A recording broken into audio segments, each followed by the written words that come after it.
Welcome to Alfredo's Size 3 Taco Truck, a Marvel Crisis Protocol podcast, the only podcast to refer to the Spider Foes as the Enemigos de Spider-Man. I'm Vincent Curkov. I'm Pat Van Value. I'm Nate Horn. And I'm Alex Botts. And were we supposed to say something in Spanish after that? I didn't know if there was. I don't know. I left it up to you. I hope not. I said my Spanish part. Okay. But on the back of the Spider Foes box, that's what they're called in the Spanish corner. Yeah. And we're all enemigos of each other. Yeah, I love that enemigos is a term. I have many MCP enemigos. Same. I'm looking at you, Danger Room and Meat Men. You're my enemigos. So on this episode, it's the box. No, are you looking at the box type? I feel like the implication of this is that there's a part of the boxes that's in another language, and I'd never noticed this. Is Am it I true? losing I my don't mind? have a box. Well, here. not on this one. Oh, it is on the side. Yeah. Oh, nice. Yeah, in the big boxes, it's on the back, I believe. Everybody's got a Marvel Crisis. It depends. Yeah, like the monster box, it's on the side. I have a Kingdom Death box. Yeah, it's on the side of my Shang-Chi. So it's just wherever there's room. Nice. Okay, nice. Cool. Well, so on this episode, I'm back. I wasn't able to be on the last episode, but that's cool because you brought in Eric and dramatically increased the average skill of this podcast. But now I've come back to ruin it. And as penance for not being in the last episode, I've decided every topic except for one, which is the back of the box, which Vince says he wants to do first. Yes. Which feels bad because I think they're just going to turn it off afterwards because it's the only good part of the podcast. But I'm going to let you go ahead and do it anyway. What's the deal today? Yeah, well, hopefully we're wrong and that people just stick around for the special treats that we have in store for them. All right. There is a bonus treat for the end of this episode.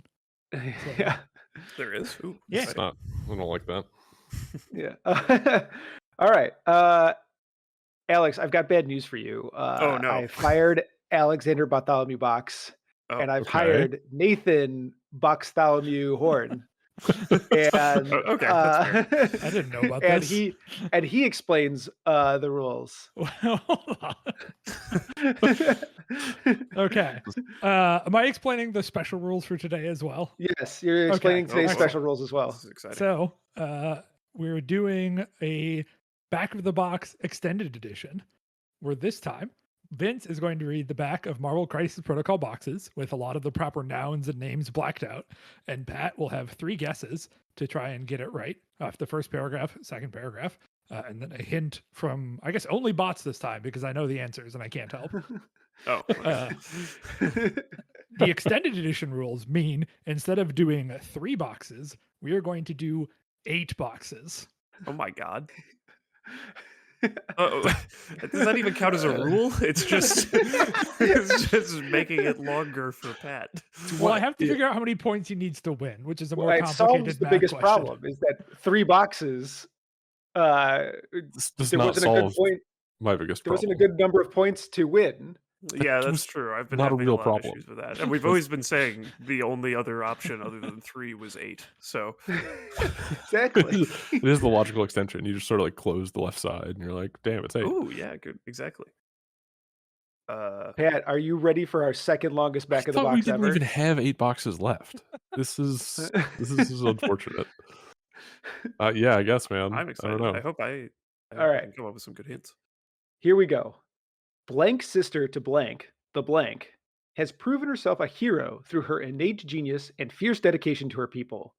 With her spirited personality and intellectual prowess, Blank has become the top innovator and inventor with the technologically advanced nation of Blank. She puts her innovations to good use to defend her home and its people by whatever means necessary. You guys haven't done this one before? Have we really not done this one? I'm gonna be really unhappy if this isn't the one that I think it is. What is your This guess? is a rough start. I think this is the Shuri and Okoye box. Final Is answer, Pat? that a box? I don't know. It's the Shuri box. That's correct, Pat. Yeah, I watched Sure, the one Pat. movie that had Shuri in it. The reason this one hasn't been done is because it's not on their website anymore because they don't sell this box anymore. Because it's been replaced by the Shuri, or it's been replaced by the Wakanda affiliation box, affiliation pack, which we have done. So Okay. so we may have done this exact paragraph depending on whether they reuse their copy. I They don't. do I didn't not. look into it. No, because they really shorten it down for the 4-packs. That's too bad. You lose all the flavor. Mm-hmm. Excellent. Do we want to keep Alexander as our scorekeeper? Sure. Can someone tell Alexander how much points that was worth? It's still so it's 3 on the first paragraph, 2 on the second paragraph, 1 if he asks you for a hint. Okay, so Pat currently has 3 points out of a necessary triple question mark to win. Excellent. Out of Love it. 24 total. We're going to keep this moving along. All right. Box number 2. Adopted by Blank, Blank was raised by the fiercest warrior in the galaxy and served as the Blank in his goals of conquest. Gamora proved herself equal to the title of Blank. However, a spark of good within her drove her to rebel against her adoptive father. She now uses her abilities to fight for both as part of Blank and as part of the Blank and on her own. Whoops! I don't think Pat will ever figure this one out. So the good news is Hang on, we're just going to re-record this, and then Pat will look like a genius. No, I already knew the answer. This is the one because this is the one time you left in the only thing that I know about the model. Oh, The yeah, what's like that? Which is that she's a goose slayer? superlative. No, the superlative something woman galaxy danger thing. Deadliest lady in the galaxy. Yeah. Fiercest warrior in the galaxy. Yeah, I don't know. Just That's So it. it's Sounds That like should not have it's- actually been blanked by the rules. That's not the thing that. So That's which fine. one is it, So Pat? it's Gamora, and the other one's the 2-point monstrosity. Nebula? Yeah. Nice. All right. We're going great. Excellent. Let's keep really going. not- Oh, I knew I shouldn't have let Nate black things out. Jeez. hey, hold on now. That was not one of the ones that I did. Thank you very much. All right, so Pat has 6 points out of a possible 24 and question mark needed to win. Like Let's go to 14-ish. round 3. All right. The Blank is one of the most powerful beings to ever live. Obsessed with order and fate, Blank works tirelessly to bring all living things to heal and remake the universe as he believes it should be. Despite his incalculable strength to achieve his goals, Blank has devoted much of his life to acquiring the Blanks, artifacts of limitless cosmic power that, when combined, grant the bearer the power to control all of existence. I don't like the wiggling.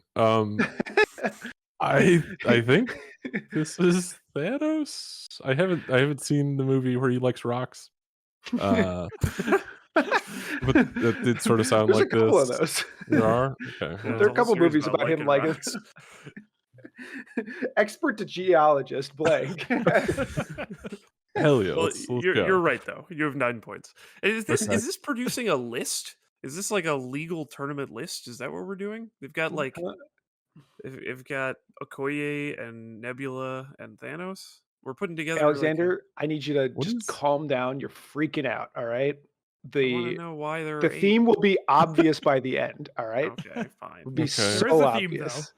There is a theme. Also, Vince, you know you skipped one on this list here. What? I can do whatever I want. Okay. Yes, I did. I noticed that. We're so doubling does back the now. order not matter to the theme? The order doesn't matter to the theme, no. Love that. Okay. Excellent. Pat so far got a perfect score with a little help from This Vince. is unusual. Just the smallest bit of help. Whatever. I just said the name of the character by accident because I forgot to black it out. I mean, Nate forgot to black it out. Everyone in the comments yell at Nate for forgetting to black it out. I let him into the document one time, and this is what happens. All right. Box number, let's say 4. When disgraced reporter Blank bonded with an earthly Blank, the pair came together to form the terrifying anti-hero Blank. Possessing incredible strength and agility, Blank can also alter his shape at will. He uses to create all manner of brutal close combat weaponry. You know, I've always struggled with like these characters' careers. let alone their prior careers. Right, Pat doesn't instantly know it, everyone. Apocalypse was not a journalist before he became a pharaoh. Or a Whoa, geologist. this is not the hit section, No, sorry. Alexander.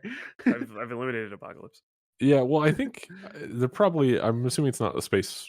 They didn't say space reporter, so they've got to be like an I Earth-based wanna be a reporter. space reporter. I mean, if Apocalypse I was a assume reporter, this he'd be is an one of Earth-based reporter. the symbiote people. Don't really know anything about any of them, so we'll say it's Carnage.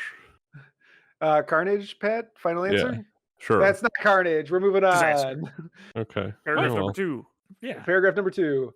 Just as often a foe to the famous blank, blank as an uneasy ally, blank remains committed to his role as the blank, using his fearsome powers to deal swift punishment to any who attempt to bring harm to the innocent. I'm out of ideas. Because this doesn't sound like the Agent Venom box anymore either. Who shifts shapes and likes the innocent? This has gone off the rails quickly. This is much more how this show usually goes. Yeah, in a lot of ways, I think.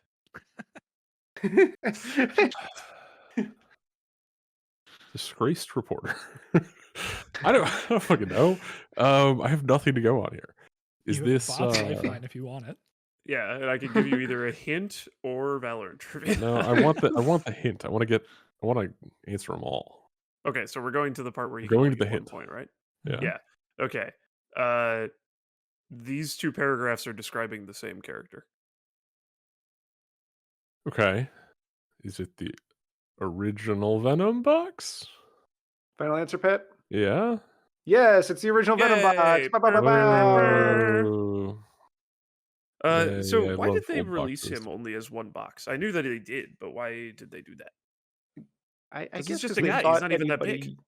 He's He's like the kind of big. second big model, or he's the third big model that they release. After Hulk Like and MODOK? he's, yeah. I mean, I honestly think it's a combination of them not having another reasonable model to go with him to put in there. You know, like I don't think they had anyone 'Cause else they didn't ready to make go they didn't make Carnage yet. Yeah. Web Warriors or foes wise. And also because Venom as a character is hugely popular, and they probably thought they could just like the Venom box would sell itself to people who like Venom. Uh-huh. I see. Also, I didn't This- know that he was a journalist beforehand. Is everybody who Yeah. Peter Parker interacts with either a journalist or like That a was- space laser trying to kill the entire Well, world? they're Are like those are the work only 2 types of rivals. people. Or that a you know? scientist. Or Oh a yeah, a scientist. scientist. Yes, one of Yeah, those he's got, 3 like, for all sure. those- Yeah. Okay. Yeah, I assumed there was no way it could be Venom initially because it's like surely Spider-Man and his nemesis can't both be Oh, reporters. Pat, that would be you dumb. know so little about comics. That should be a dead giveaway. if there's a guy named Mr. Gold, then you could bet your entire life savings that his arch nemesis is going to be like Dr. Silver or something like that. Like it's going to be the simplest possible connection that you can think. Called Okay. thematic parallel bots. It's art. Yeah. Yeah, it's a thematic parallel when everybody in Spider-Man is named Spider-Man or Man Spider. Thematic parallels. Yeah, and I don't know if this is true, but this has definitely come through the rumor mill to me. But that Venom was for a very long time the best-selling box AMG ever put out. I Yeah, didn't for realize people multiple liked him that years. much. I mean, I knew they liked him. They liked his movie, and that he was popular before that. But I wouldn't. Is he like more popular than Spider-Man? Like I know, not for AMG No, specifically. he but- is the most popular villain of the most popular comic book character ever, which is Spider-Man. Okay. Hmm. All right. Pat has 10 points out of a possible 12. He's aiming. Not a for- possible 12. Well, 12 so from far, these- he could have had these- 12. These, Oh, Yeah, we we- could have had 12 so far. I see. yeah. Okay. Sorry. He's now 2 under what he could have done. But You're we've- halfway we're there, on to Pat. number We're cooking. 5. All right. And in the first of several twists, the next 4 are going to be read by Nate. Oh, Oh, all right. several twists. I'm ready for this third act. All right. Blank, the man who would become blank, faced unimaginable discrimination and evil during the blank's rise to power in World War II. He survived thanks in part to the manifestation of his blank to control blank. Following the war, he resolved that such a fate would never befall blank. An uncompromising freedom fighter for his fellow blank, his extreme beliefs for blank's superiority drove a wedge between blank and his close friend blank. Blank's vision for blank caused him to form the blank who fight for blank supremacy. Okay. Anytime you say supremacy, I'm thinking mutants. I don't know, but there's multiple flavors of those. There's not. There's one flavor of me. They're all the same. Well, There's I don't two. know. Like, Well, There's good even ones and different bad ones. variations, But yeah, Whoa, but there's bad ones and then worse ones. I mean, they called themselves the bad ones. They were like, "We're bad." I think this is the Magneto box. Final I'm answer. gonna go with that. Yeah. That's correct. Yay! Hey. Ba-ba-da-ba. Read me the Toad paragraph. Okay. All right, Pat does know. Read me the Toad paragraph. Blank, known as blank, is a genetically flawed blank. Visibly blanked since birth, he was abandoned by his parents to an orphanage where he was ostracized for his appearance. When Blank discovered and recruited him, Blank embraced the mission to conquer the human race who had rejected and degraded him. Blank serves Blank as an unquestioning lackey, using his blank abilities of enhanced jumping and blank. Okay, what's the last blank? Prehensile control. tongue. Oh, That's not one blank. Okay. All right. I fine. will say we're getting to the ones I helped blank, and I followed Vince's rules for blanking, Yeah. even though I personally disagree. I That's wanted to be fine. consistent. So Okay. Well, now I know where we stand. You're I love leaving the S or like the ED on a blank. I think it's the Yes. funniest thing in the world. visibly Blank's blank from since birth. birth is really good. that sounds kind of like you shouldn't be saying that. Like that's Uh-huh. really rude. Also, Okay. doing this one specifically, I was so certain Alex was going to be like, I love enhanced jumping. What a great power. Enhanced jumping is a good power. It's a superpower. It's a really good one. Everyone would love to have hop. I would Um, happily have enhanced jumping. it doesn't Yeah. hop doesn't really sound like enhanced jumping. Well, it's a big hop, okay? He's going as far as a grappling hook. That's a pretty big hop. Yeah. What's the range 2 grappling hook? Black Cat, yeah. Oh. And Molly, you played a Yeah. lot. They should just call that hop. I have no They, I legitimately need no to idea standardize what the superpower names, and they need Yeah. to standardize them with the weirdest one. Like Okay. whatever the weirdest name for Tough Hide is, everybody should get that for damage reduction. Like in one. all the move people around should be bow to the will of MODOK. Like Cyrus, Yeah, like yeah, that's correct. Dracula should be over here doing bow to the will of MODOK. Yes. Blah Yeah. blah blah bow. All right. How many points does Pat have? So now he has 13 out of out of 24, but he could have had 15 so far. 13 out of 15 so far. And now we're moving on to Alright. box 6. Box number 6. So you're doing really good, Pat. Blank Dude. is a dimensional being of immense power and intellect. He is a mysterious and Thanos. constant threat to all humans, biding his time and striking only when it suits him. From within the blank dimension, he sends forth cunning schemes and wicked blank to ensnare the unwary in contract to secure their souls. His ability to manipulate humans has allowed him to cut blanks with the likes of blank and blank when they were at their lowest. These blanks always benefit him at the expense of the other party. Thanks to his ability to sense the future, his defeats are merely acceptable outcomes. This one is less good. It's also exciting because it's a one paragraph one. Oh, I was going to wait to see if you'd ask for the second Oh, paragraph. dang it. You're right. That What? would have been good. I should have waited. That's almost worse. I'll take the second paragraph. There's only one.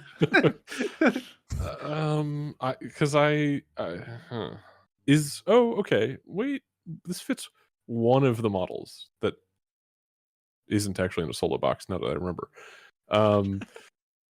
like Yeah. I got absolutely nothing here. Are we going to the bot's lifeline?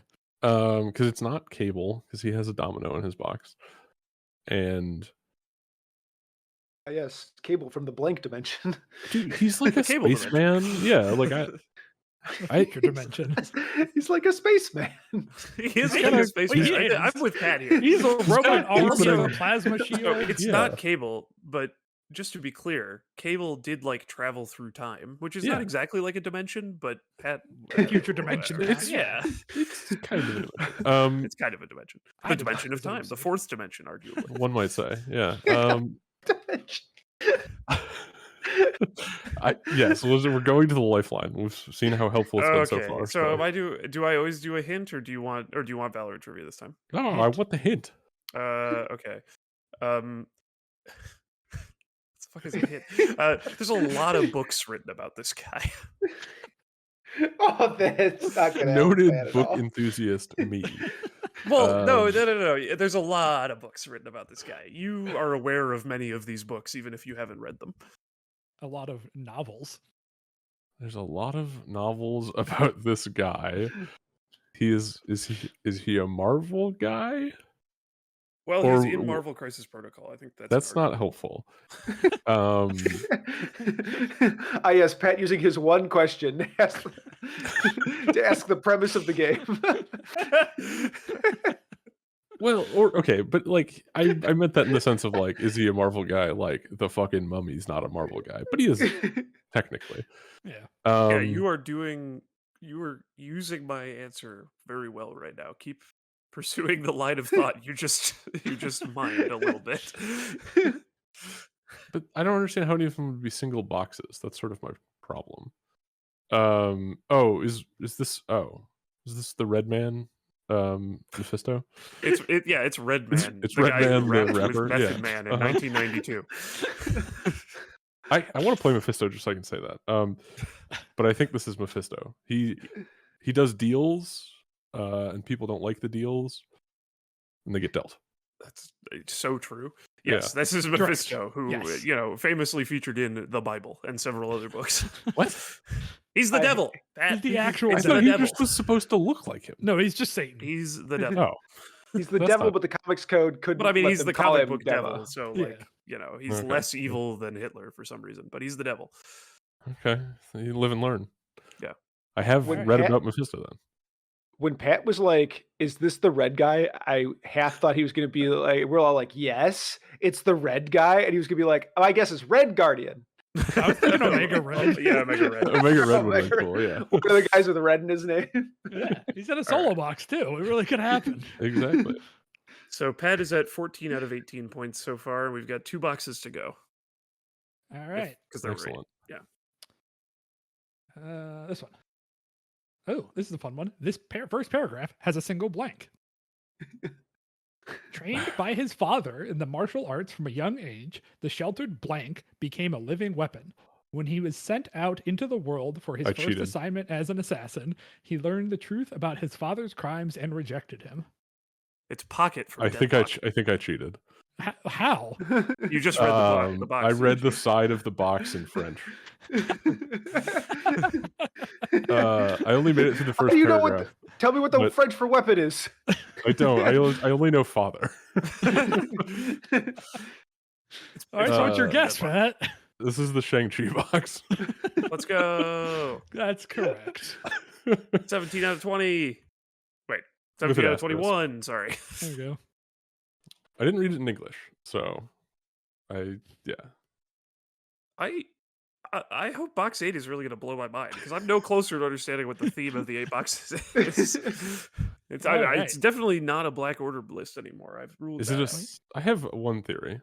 Tell you what, listeners, wait till the Right. end of the episode, and we will tell Alex at the end of the episode what At the end of the episode, Yeah, I'm it's talking correct. about it the whole time we're talking about other stuff. Yeah, that's too bad, buddy. Ah. All right. Box number 8. You ready, Pat? I guess. Blank, also known as Blank, is a conniving villain whose evil deeds span over generations. During the blank, he sought any path to power he could find, with no regard to the evil it would require of him. He performed covert operations in the blank and led military campaigns in blank, making him the archenemy of blank. Blank and blank's final confrontation in the war left both men in blank, and their rivalry continues into the modern age. That's a lot of blanks. There was a lot more blanks. One might say. Shang-Chi. Yeah. I can't stop thinking about Shadow King, but he doesn't feel very covert. Yeah, What, not the man very in the shadowy. Fez isn't covert? Well, I think He's he adopted very that, overt, I would say. later when the demon got him or whatever.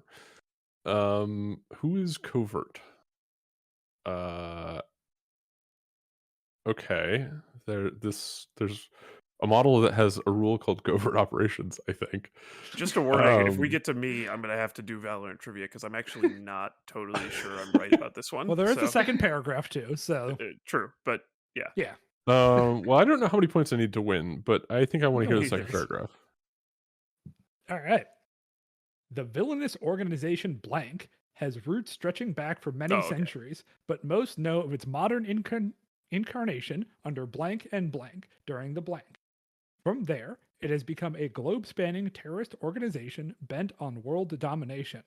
Blank cannot ever truly be destroyed, for if one blank is blank, two more shall blank. I think Alex got it, guys. I think Alex has figured it I out.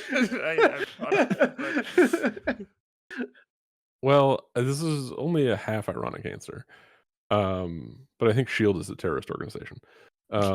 Based. Rude. Let's see. I was hoping this was gonna be like the Bucky and Taskmaster box, which I think is a box, but I don't feel as good about that now. You feel even less good about it after Nate shook his head. It's not a box. That's not a Yeah, box. it's not a box. It's not a box. Those two different models are not in the boxes. same box. Okay, well, let's see. I have no idea who's in the Bucky box then. Because they have yeah. almost nothing to do with each other. I think it's Bucky. I don't have a better answer. Bucky 1 specifically. All right, are we It going is to my not hints then? the Bucky One Vision box. Okay. Oh yeah. I mean, Vision. He sounds like a criminal. That does covert ops. Yeah. All right, bots. What's the hint for the 1 point? What is the hint? I'm trying to think of something that's not too obvious. There are 3 versions of this model in the game.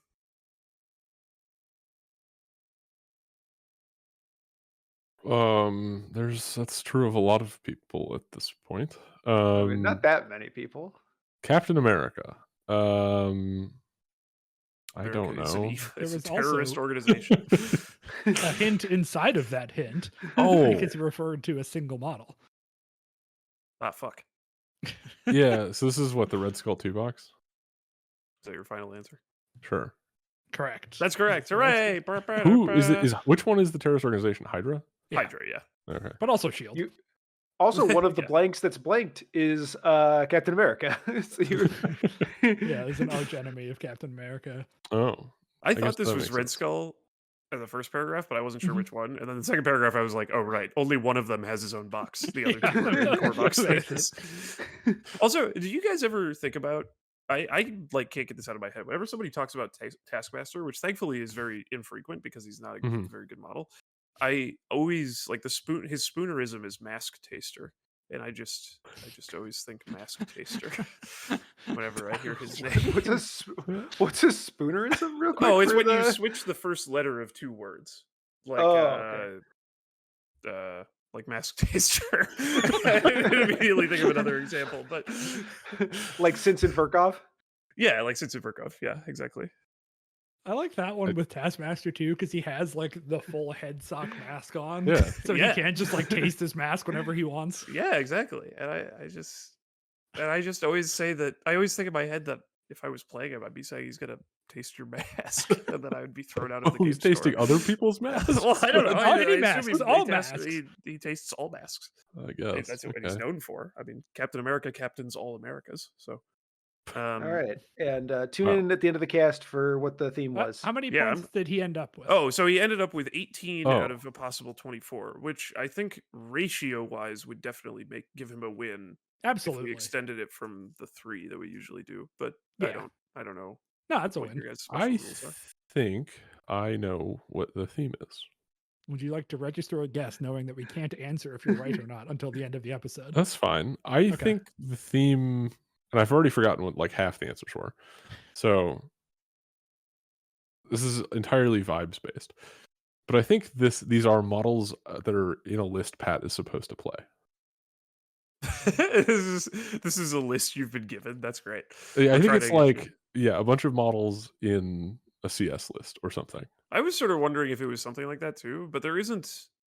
I don't think. Yeah, there's I no don't feel CS leader here. no, but like we probably have done those, and I don't feel Well, yeah, great that's about true. the Shuri and Okoye box, but Yeah, I mean, it almost. Yeah, I don't know. basically everything's about me is what I'm saying. Well, I totally agree with that. This Yeah, game is I about mean- you for sure. Unfortunately, Yeah. Yeah, I mean, you're everyone's favorite member of the podcast, so I mean, let's make the Done show that. about you. Uh, Alex, where are we going next? What do you got? yeah. So there is not a ton of news in the world of MCP. Oh, oh, I have very except for me. minor news. Oh. So for squad goals 2025, we don't have a date yet, but we have been told that the venue will not be bulldozed and that they're still going to be Yo. in that location. Let's go. We're looking at sometime in May, right? So the same month as last year. We do not have a date in May locked in yet, so don't book your flights or anything. But it looking very positive that sometime in May, same venue as last year, Squad Goals 2025. We'll post Hooray. more about it when I know more, but I know Vince and I keep getting asked about that, so I want to share information when we have it. Hell That's yeah. all. Okay, cool. I mean, I'm really excited. I fucking love team events. Love watching them. Love playing in them. Love being a part of 5 people who run it and doing the least work out of the 5 by far. Love all these things about team events. Okay, so like I was saying though, there's not a ton of news for MCP. I mean, there's new releases and stuff, and I'm sure we'll talk about them in the course of this conversation. But rather than just be like every other podcast, including ourselves sometimes, and just go down a list of new models and give takes, I force these guys to record a podcast where we're just going to talk about some stuff like play styles and like how people talk about Marvel and how Marvel is played as like a competitive game. And then later, Vince and I are going to talk about our Midnight Suns lists because we both won tournaments. Mine was smaller than Vince's for sure. Vince won an LVO qualifier, and mine didn't qualify me for anything except for some store credit. Which I was very thankful for. But we both have been playing a ton of Midnight Suns and trying to come up with lists. And I think what's interesting about it is that we've actually ended up at relatively different places in some ways. But first, we're going to talk about something which I saw in our Discord a couple weeks ago by friend of the show Schmid. I don't know if my co-host endorsed that, but I'm calling him that. And Acquaintance Schmid's of the show, Schmid. acquaintance of the show. He's known to us. And He might be, as we say, an enemigo. he might be an enemigo of the show. Actually, I think that's maybe most appropriate. Yeah. So people in our Discord like 2 or 3 weeks ago were just talking about play styles and people's play styles and like kind of placing themselves along a continuum of like scenario, attrition, and mid range. And someone, Sweepy, asked Schmid to describe himself, his own playstyle, Schmid's own playstyle, and he typed something out that I think is a perfectly reasonable message from Schmid. So I'm not trying to call him out, but it just got me thinking about some stuff that I want to talk about. So I'm just going to read it out first. So Sweepy just asked Schmid whether he's more attrition or scenario in terms of how he likes to play Marvel. And what Schmid said was, I'd say neither. I hate the term mid range, but that's where I lie. I don't want to be some Asgard or Hulk smash face roll dice player, but I also don't want to be disengaged runaway either. I prefer teams that can, air quotes, do both, not just in roster selection, but in actual squad, and adapt to how the game went. In my game versus Alex, that's me. He tagged me. I turned into quote scenario because I was up and the game state called for it. The game state could have went different and I would have been more aggressive. Games I've lost in the past and felt bad about entailed not being aggressive enough on scenario early to where I couldn't come back or kill fast enough or running away too early. Whoop, God, I knocked my mic over. Sorry, everybody. Wow, and it just went directly to a photograph from Mad Men with Pat's face over a Coca-Cola can. I guess that's also what's in my downloads God. folder.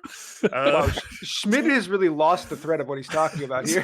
Sorry. I am not lying. That is the next image in my downloads folder. We're going to put that in the show notes, I guess. Anyway, sorry. So the game state could have went different and I would have been more aggressive. Games I've lost in the past and felt bad about entailed not being aggressive enough on scenario early to where I couldn't come back or kill fast enough, or running away too early thinking I can hold on to the lead. Selective killing is probably a better way to put it. I'm more likely to pick on 1 to 2 models and take them out and then win the rest through scoring.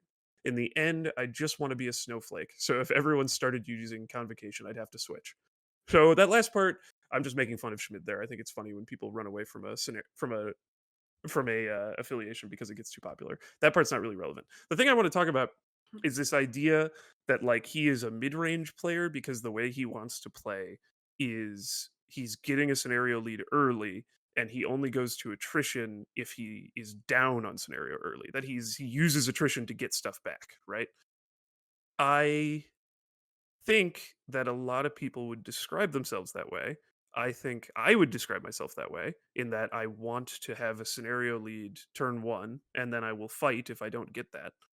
And I think that's just how you play Marvel. This is my first point. Just how you play is Marvel. that like that is like I think that if you whether you're playing some insane like whether you're playing Asgard or you're playing Web Warriors, you are trying to do that. And I want to ask you guys how you feel about that. That is, I think Asgard might not have the tools to go up early on scenario, but they would be happy if it happened to happen.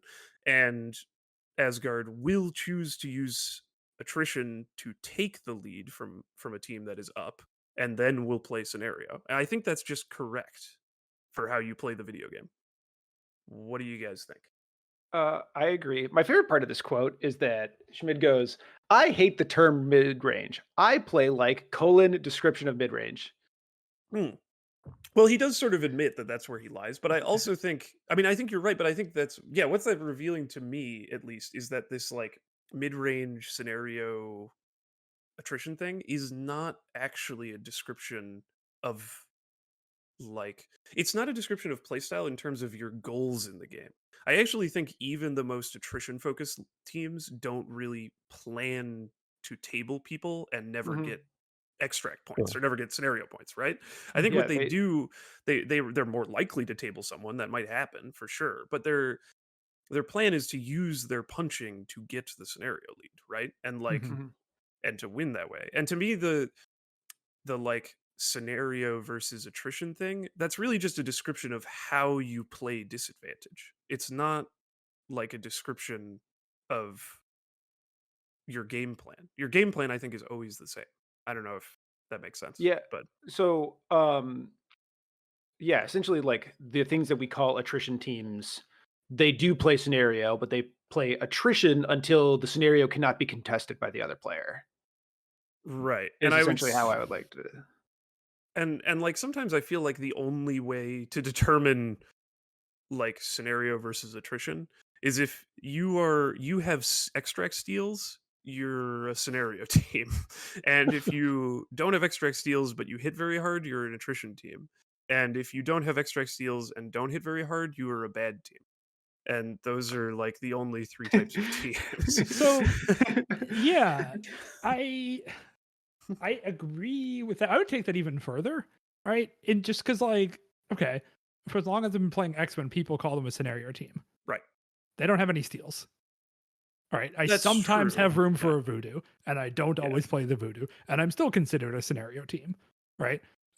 Which has always, but like, I especially don't love the description of scenario teams in this game, right? Because they're trying to come from this fallacy of a faction that can win without rolling dice, right? There's always this like dream of just like, oh, you can just play Web Warriors and never have to roll dice and win games, and that's the scenario team. And it's like, one, Web Warriors are not that good at doing that, especially today. and 2, they're like the only one who does that. So Yeah. like if that's your definition of scenario team, you're describing one team out of the 27 affiliations in this game, which is not helpful, right? Like I think even more strongly than you do, I think this axis of trying to sort teams versus scenario and attrition is only helpful at like the most introductory level and then quickly falls off in usefulness. Man, Yeah. I'm Go back. not as sold on that. Like I think I mostly agree that it like just is like I agreed a lot with the beginning of like this is just sort of how you play Marvel well, even though you know I don't do the part where I play it well. Like I understand that that's the theory of what I'm supposed to be doing. Mhm. But I think that doesn't necessarily mean that like the framing is unhelpful. Like I think X-Men still feel like a scenario team in the sense that like the way they're going to apply pressure to you on turn 1 and like force you to play the game is with scenario, right? Like Yeah. but it's not that like you're going to steal a bunch of the extracts on turn 1. Well, sometimes you will, but it might just be that like you have more effective power to throw at pay to flips. Like the thing same for old Asgard or whatever. Um when it was a scenario, quote unquote scenario team, or a more mid range than Thor 2 is going to come destroy you. But like, yeah, I think there are matchups where the distinction between the two is very obvious and like helpful in those scenarios. Yeah, what's up? No. Keep going. But that's exactly what I wanted to get to. Okay, Exactly. So keep going. but Finish your sentence. I think it's sort of interesting in like I think you guys are 100% right in the like 2 attrition teams setup where like yeah, somebody will probably have the advantage on turn 1. Or maybe they'll just agree to tie because they're both attrition teams and are like, we'll see what happens next turn. But like that never happens when 2 scenario teams play. You know? Mhm. Like 2 attrition teams on demons might just be like, we're each gonna take our 2 extra acts and just chill. Which Yeah. is that makes the distinction feel a little meaningful to me. Now, go say something insightful. Well, no, I thought what you said is very insightful, but I also think it like segues into something else, which is that I think if there is something like scenario versus attrition, it's relative to an individual game. And Mhm. my pitch is that they're so when they made all these big changes over the summer or at the beginning of the summer, I can't remember, but when they rotated all the tactics cards and like a lot of shit like ARD safe grabs and stuff disappeared forever. Um, uh, one of the I think one of the things that people talked about is that like turn 1 got less strong. And I think maybe that's true in general, although some releases have changed that in the other direction too now. But I think like turn 1 I think since then my idea of a Marvel Crisis Protocol game has really segmented into 2 parts, which is like the opening and then the rest of the game. And I think that you don't Mhm. know I think in every game there's an attrition team and a scenario team. They're one or the other, but you don't know who is who until the opening is finished. And like you become the scenario team if you end the opening with like demanding your opponent to come into you for whatever reason. And so like in that way, X-Men is sort of a scenario team often because they usually end turn 1 with more points Mhm. because of pay to flips and because of like they are wide in a very active extract or something like that. And Webs is usually up on that too because they have the cat and the spider and they tend to play those 5-piece extracts and have like 40 models on the field and so forth. But like I don't I guess my point with this is that if a Malekith Cabal team was playing against a Web Warriors team, and at the end of turn 1, Malekith had more points, more victory points, and more extracts on his side of the field, I think in terms of how we think about attrition and scenario teams, the Web Warriors would start to play like an attrition team, the way we describe an attrition team playing, and the Malekith team should start playing like a scenario team.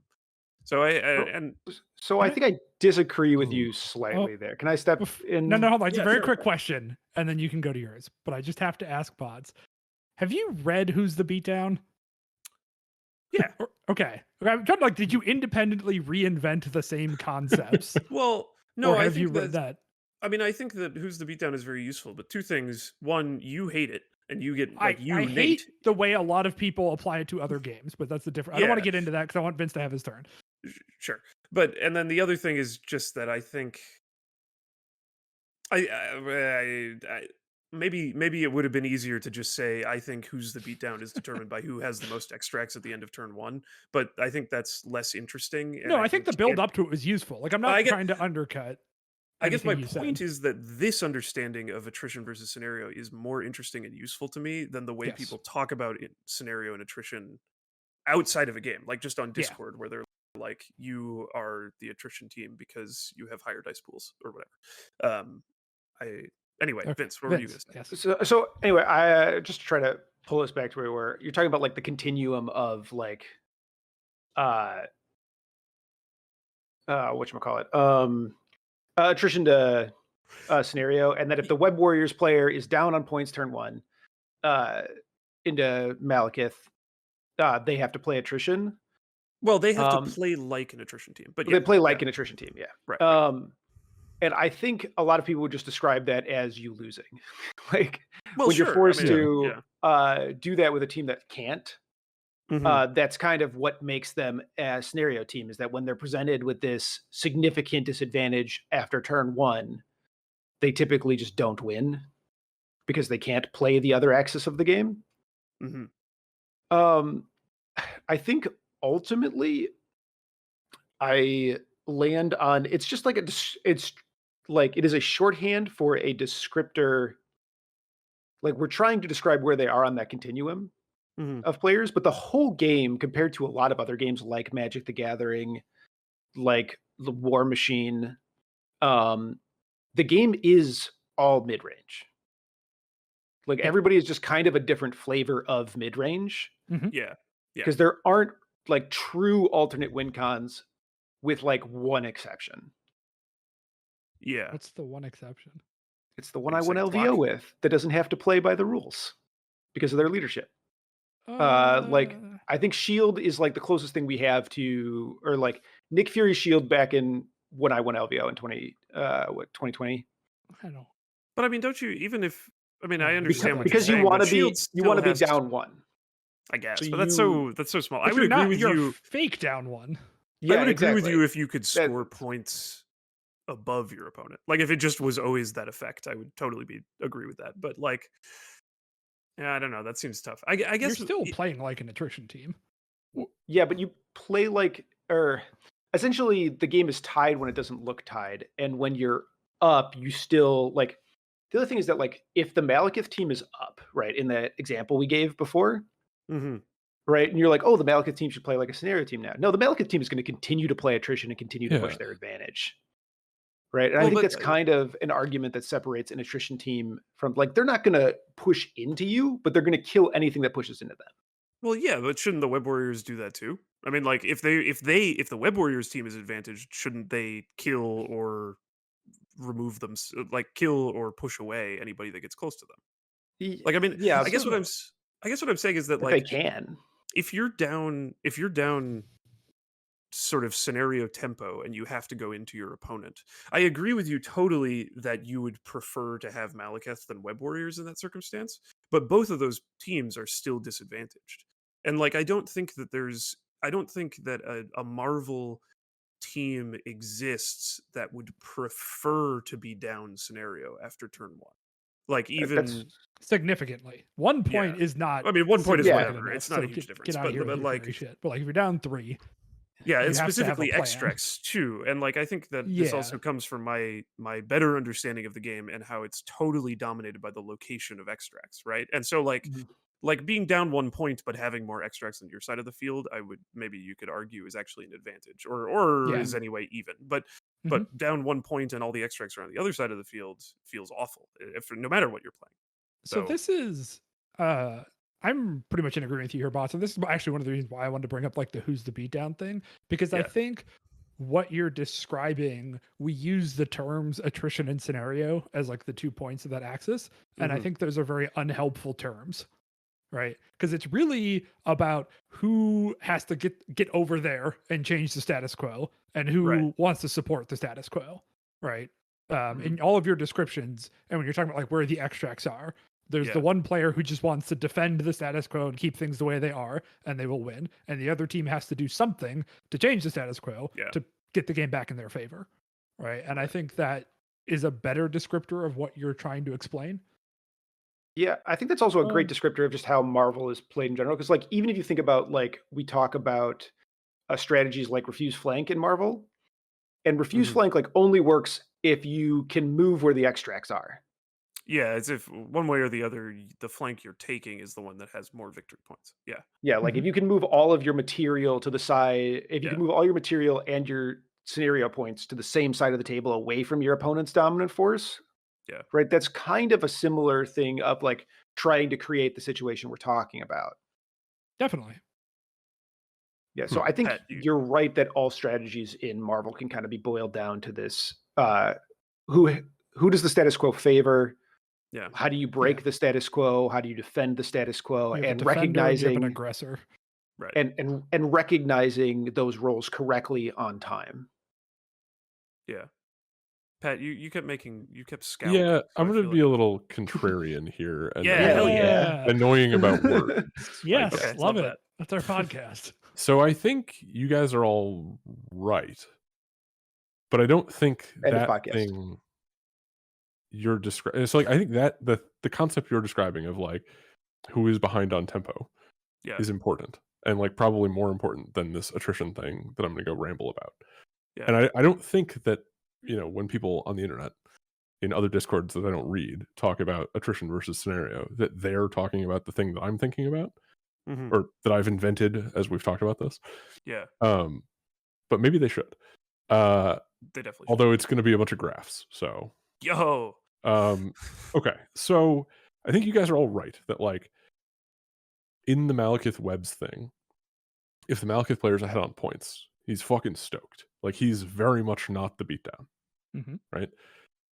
But I do think that depending on the kind of team you're playing, the things that a roster will do with its actions from like while they have tempo is still different between scenario teams and attrition teams. Yes, I agree. So like I think in some ways the actual like the closest thing to a real scenario versus attrition continuum is like how you spend your actions and like the way that those and like the time horizon for those actions to translate into points.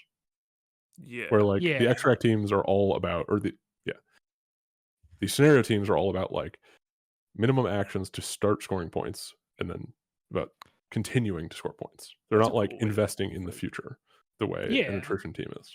So I really agree with this, right? And this is an example I've been trying to figure out how to squeeze into here, right? But like in this Web Warriors Malekith example, right? If the Malekith is ahead on points, the Web Warriors might not necessarily turn to attrition so much as just aggression, right? So like they're going to walk over there and steal and then hope to tank and get out with the thing, right? They're going to position Spider Winter Miles more aggressively than they normally would, but they're still using their tools as a scenario approach, right? And so like I think your description of attrition scenario are good ways to describe the tool set available to a team, which is an entirely separate and different concept from playstyle, right? Because remember, we started this conversation talking about a playstyle and like a person's playstyle. And as a player, you don't play attrition or scenario, you're just playing Marvel. The tools you pick to do that can influence that to some extent. But I also think I really want to, like, I super agree with what Vince said, that this game has the least diversity in strategy of any minis game I've played, even less than Guild Ball, which I think is kind of impressive in different ways. Everyone's approaching this game the same way, which is not a knock against the game. It's just a fact about it.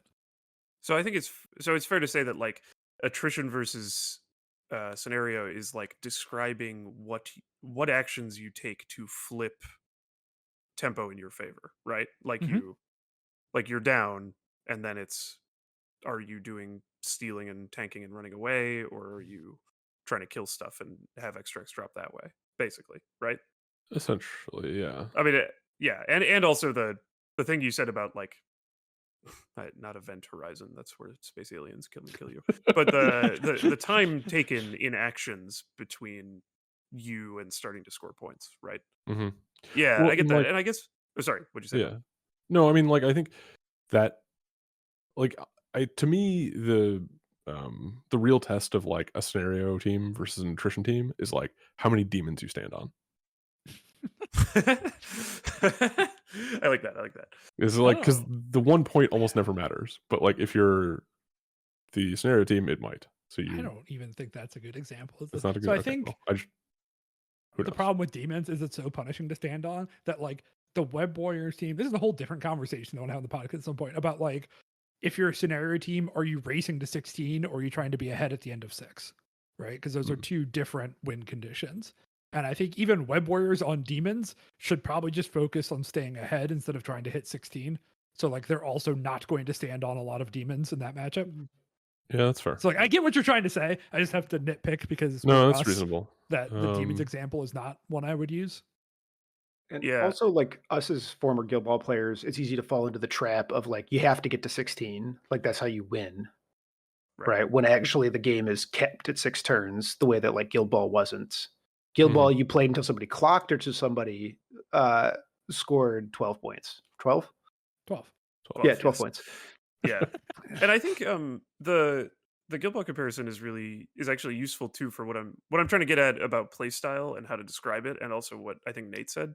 Without getting too much into it, just people who listen to the podcast for a long time probably know that I had a reputation of mostly preferring the punchy stuff, the punchy Mhm. factions in Guild Ball, and they scored points by killing people, basically. Um, and I think sometimes people talk about my playstyle or ask me what my playstyle is in the same way that Sweepy asked what Schmidt's playstyle was, and are surprised in one direction or the other that the two teams that I've had the most fun playing in Marvel are Malekith Cabal and Brotherhood. And Mystique Brotherhood specifically, because like those are kind of two opposite ends of that spectrum in some ways. Like, I mean, Mystique isn't like all the way at the end of scenario, but she's much, much, much further to scenario than to attrition by most people's understanding than Malekith. Um, and I guess my point is that I don't actually think that this description really tells you much about how they play or about how I play. Like I don't like I mean yes, it tells you exactly what you said, Pat, which is that like when Malekith is down on points, he's going to go over there and fucking kill guys, and when Mystique is down on points, she's gonna like pyrotechnics and do you know who I am and goof around and try to sneak points back that way, right?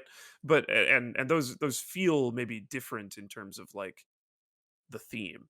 But I don't actually think like I feel like Brotherhood and Mystique Brotherhood. I mean, not counting these last nerfs. I don't know because I just haven't played her since the nerfs. But Mystique Brotherhood, when I was playing her, and Cat Dog when I was playing him, they did the fucking same thing. They took a comically large advantage in the first turn, and then they were like, "Fuck you, pal. Dig yourself out. I'll be over here." You know, and it's like, and that's what I want to do. And I don't care if that's because I rolled 20 dice or because I rolled 0 dice at the end of turn one. You know, I mean, I think that that's like the way I'm interacting with the initial setup, the initial phase of the game, where you take an advantage early, and then you take advantage early with and like blow a ton of your resources on it. Deception, maybe like deception, ARD for Malekith, all sorts of other stuff, right? And to make sure that he gets the biggest alpha strike possible. And then you go into the next part of the game and then your opponent has to respond to you. So you've put tempo in your favor no matter what. And so I think it's fair to say I like to be a tempo player, but I Yeah. don't think that that maps onto scenario or attrition particularly well in this game. And it's also why like I would never want to play the old Shield style, because like the style that Shield plays where they are like, yeah, I you can have all the points. Who fucking cares? I'll take what's free and then just watch you, you know. Slowly grind it back into. Yeah, exactly. Mhm. That has there's no interest for me in that. Yeah, exactly. So I think if we take this back to play style versus the attrition versus Yeah, right. mid-range versus like scenario plan, Mhm. Alex, I would describe your style as you want a big tool that you can trigger early in the game to give you tempo. Yeah. Yeah, exactly. And I would prefer, like my play style is I would like to make many, many micro decisions that slowly turn tempo. Yeah, and I think that's actually why. I mean, obviously you are having success in general, you Mhm. Vince, but that's why, like, I think you've had to modify or fall out of the old shield style. Is I think like especially Mhm. right now, I don't Yes. think that the way the crises work, there's room for that Yeah, much. not Or not with if not with the way the current. Yeah. or if there is, it's not shield, and I just don't know about it. I don't fucking know. But like to me, I think you can't do that right now. And it might just be a fundamentally bad way to play Marvel. I um I I think like because comebacks still exist in the game, right? Like I mean you they do, of believe course, that. yeah. And like there are teams that are still good at doing that that are like they have to exist. I think this is part of why you see so much Clocksmith or so much like Namor right now. Is I think Namor is a great model that can dig you out of holes the Hmm. way that other models struggle to do so. Yeah. Because he can go run down extracts and he can go interact in ways that can try to steal you tempo back. Like stagger one model, steal for another model would be Yeah, a and little bit he's tough to interact also, with. I think, a lot, he also just has like an extremely long threat range. And since Mhm. extracts are like the primary way to get points, not secures, you almost every team, once they get an advantage, can put very long distances between you and the extracts. Whereas if secures were the way that you get points, that would not be true, because like the secures don't move other than Fisk. Um but yeah. Uh yeah, I sort of lost steam a little bit there, but that's Yeah, that's how I feel. Is like I still just don't think the scenario attrition, or the scenario attrition thing makes a lot of sense. And when I read Schmidt's comment, not to call him out again, I was just like, yes, you have described yourself as a good Marvel player. You yeah, know, yeah. I think a lot of this comes down to like the crisis packet is such a strong tool to dictate how the game is played. hmm Like we are always at the end of the day playing the current crisis set. Right, and I think you're Right. yes, right in yep, that, like, taking a huge tempo lead early is hugely advantageous, but, like, X-Men used to be the king of doing that. X-Men still lost. Like, comebacks are still a thing. There are still yeah, teams that can dig themselves out of those huge tempo, like, deficits, and I think part of the reason that Asgard is as strong as it is because it threatens to do that. It threatens to take a ton of your material for free and dig itself out or a ton of your, like, resources for free. And then it doesn't kind of care as much what the crisis set is currently doing, as long okay, as they haven't lost yet. okay, yeah, I can see that. Hmm. Like, as long as they don't go down, like, 10-4 in the first 2 turns, like, Thor can dig them out of a lot of holes, That's definitely true. Thor's pretty good. right? I mean, I think the Thanos builds are similar in this way.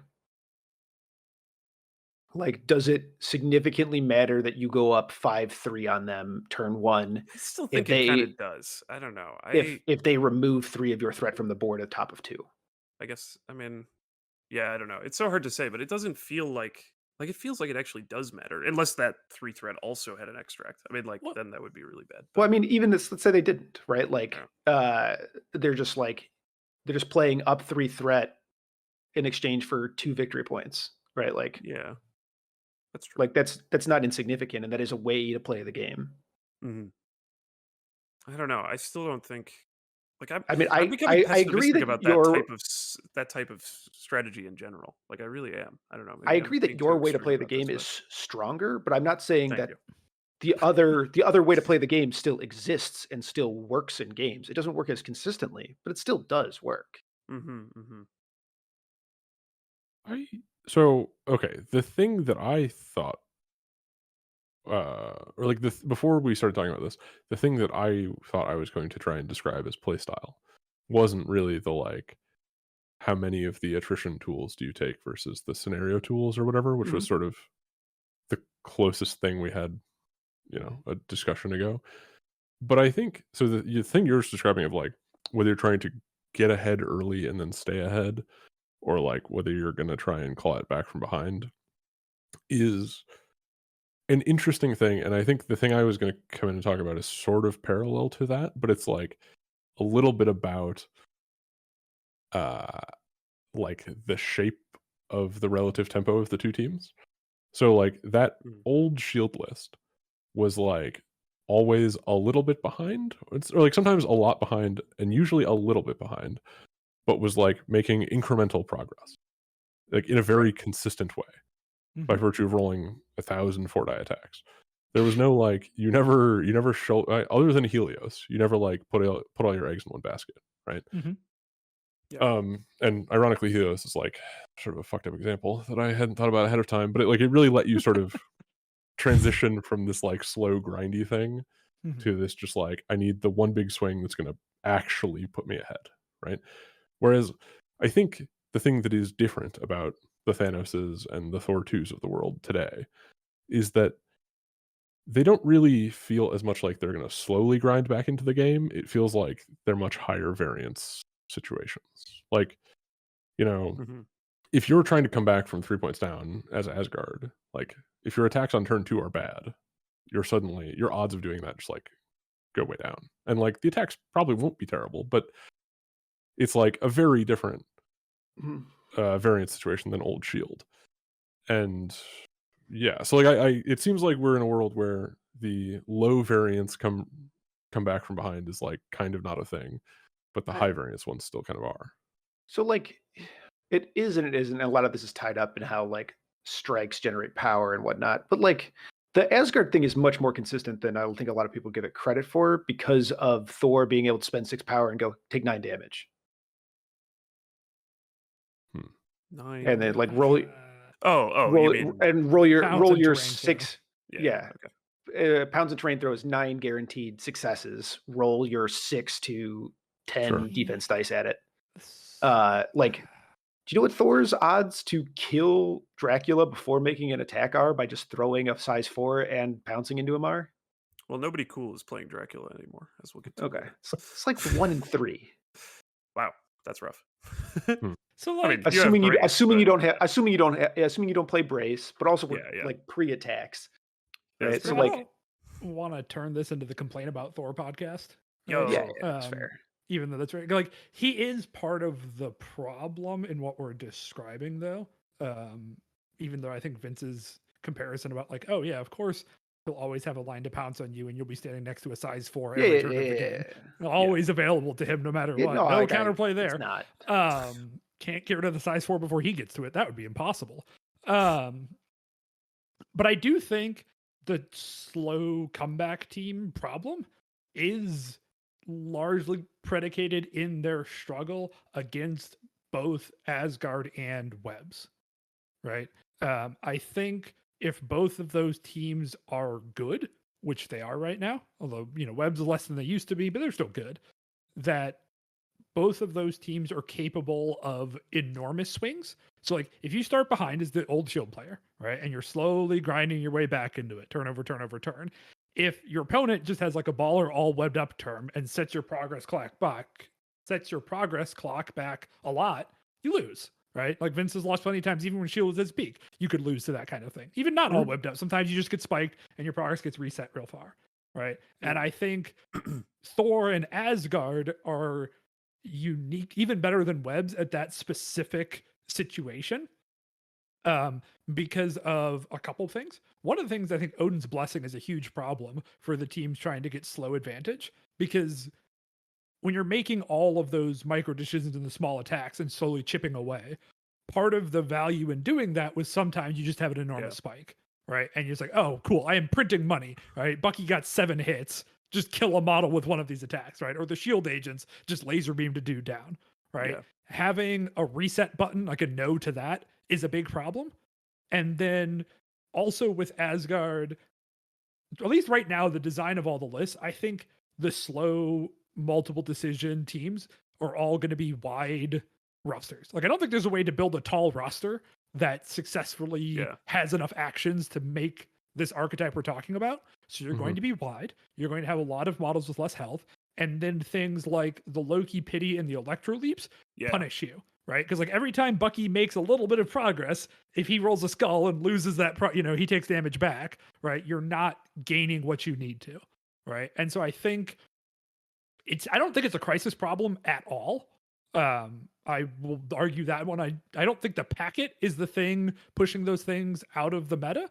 I think it's just Asgard, and to a lesser extent Webs, and some of the other really good teams right now are just excellent into that type of list.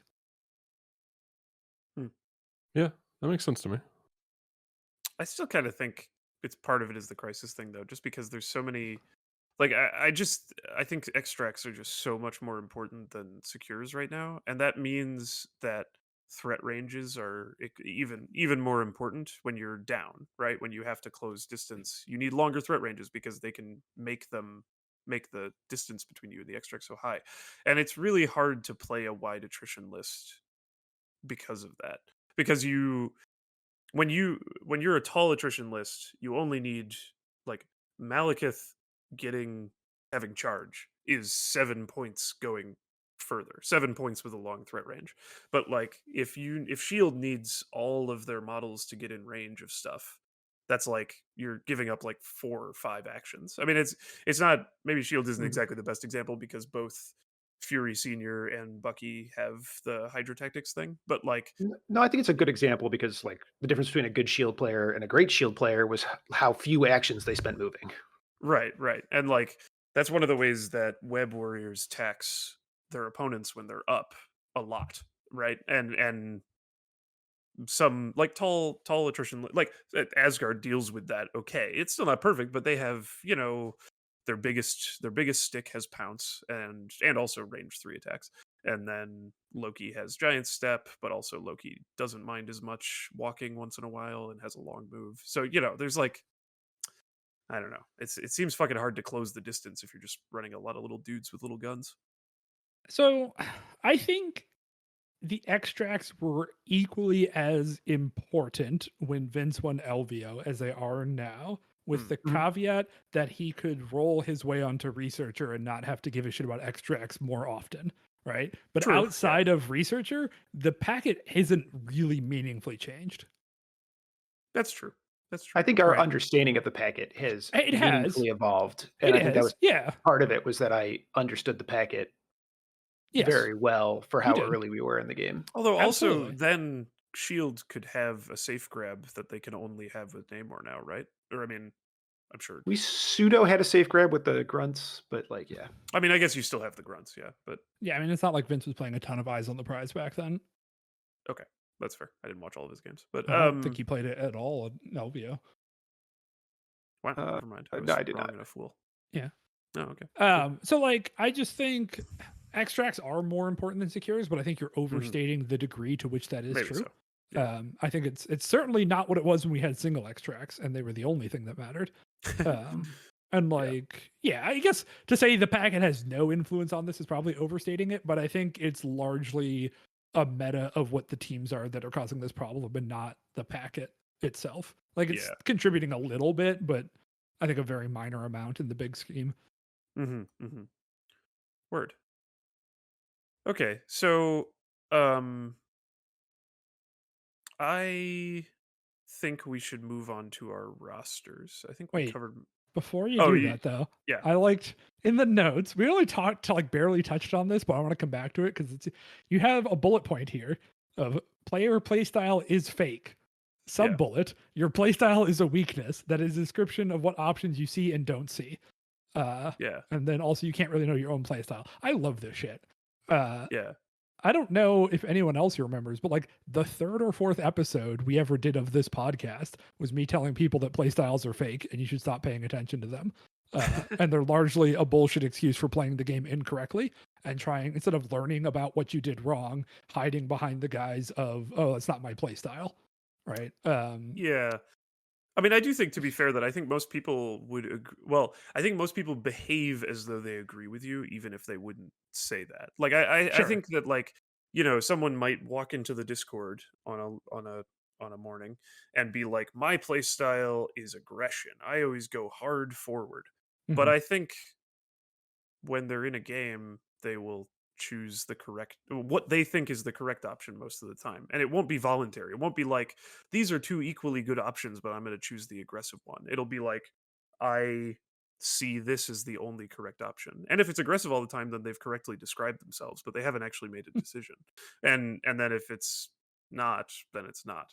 And I think at least that's what playstyle is fake means to me, is that like playstyle is something that is much easier to describe someone else than it's to describe yourself accurately. Because I don't think when people are playing a game, of any game, Marvel, whatever, they're like consciously acting. Like they're not like playing a role where they're like, I'm Mr. Well, Aggressive, I'm Mr. Passive. But it so you don't I think disagree. I've seen one of the examples I have about why I get mad about playstyle was back in the War Machine days, where you would see people pick up a faction and play it in what's basically an objectively incorrect way because it's their playstyle. And like it has a little bit more to do with list construction than in-game decisions, but I think it's still like of a pair.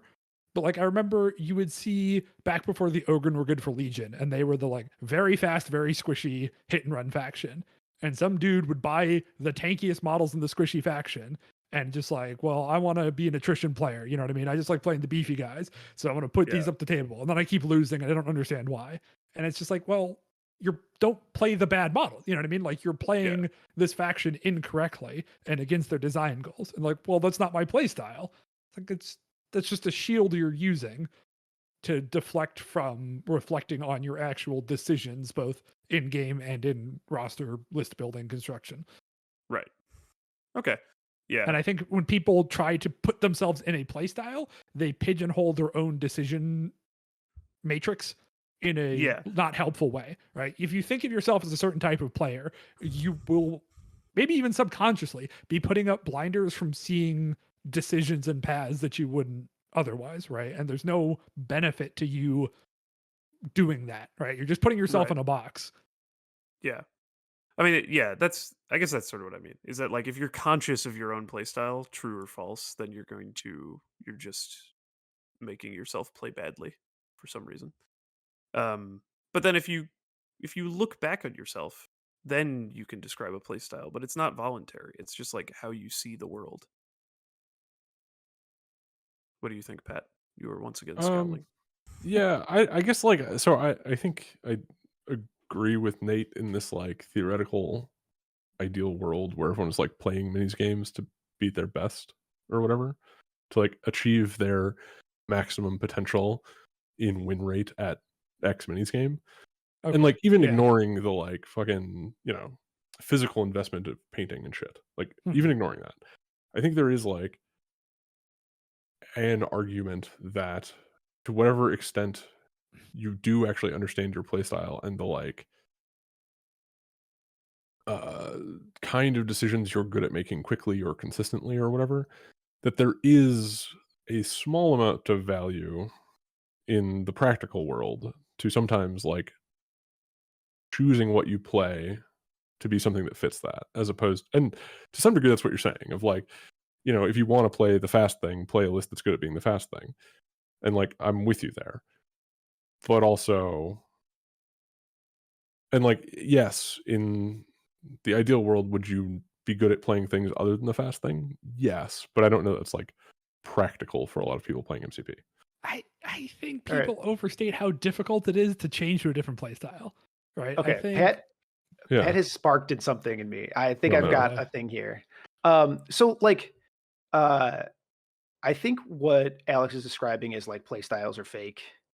I think is more like play styles are fake for us, people playing the game at a very high level. Right. I think the people that have play styles are the people that are like, hey, I just kind of like doing this thing. I just kind of like playing infantry and legion, even though they're kind of bad. That's what I like to paint. That's what I like to play. I like the rules that they have, even though they're bad. So I think the people that you most would like to ask the question of, hey, what's your play style? Are the people that are like, my play style is winning the game. Yeah. Yeah. I mean, that like are most confused by that question. Right. And I think the question is often like a question that is asked across skill levels, if that makes sense. Yeah, that's true. But I mean, I really do think that like top chess players who are very close, at least compared to me, very close to the engine, still have playstyles, but they're not trying to have playstyles. They don't want to have a playstyle. Ideally, they would just play like the engine. but you can't do that. So like a human brain just can't do that. So instead they see things, and their playstyle is determined by what they see and what they don't see. And like a really aggressive player sees aggressive lines. They are not choosing to be aggressive. A really defensive player sees defensive lines. They're not choosing to be defensive. It's like there's this there's this Valorant copy pasta, which is very easy to explain. So I'm not, but this player, so this player is named Kang Kang, and he's on EDG. Okay, that's all you need to know.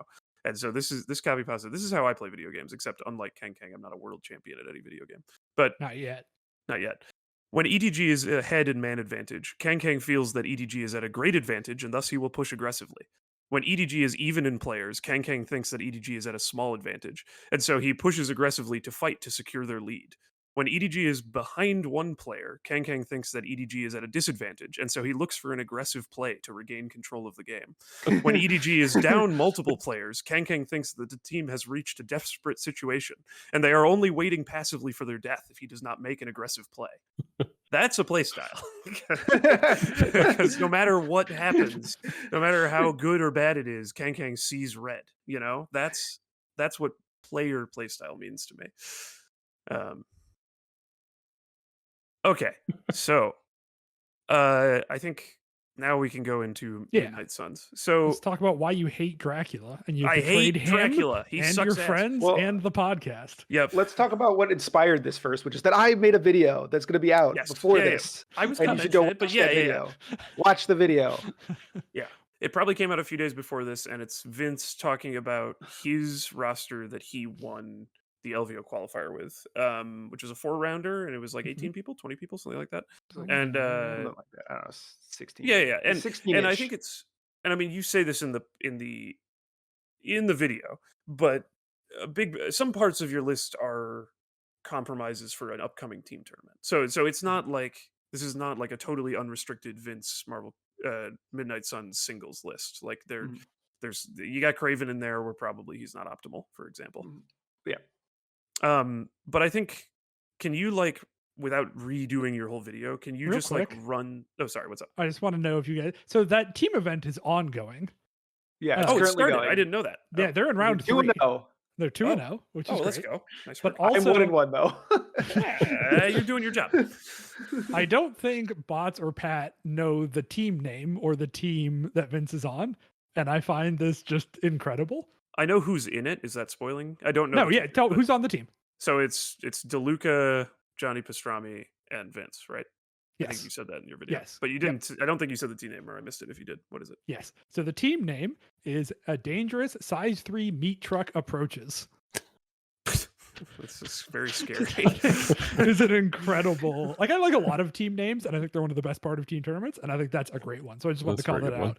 Anyways, continue. Yeah. Well, Vince, can you like? So, can you? I don't know how to do like. Let's a just fight shortened about version. Dracula. Well, okay, fine.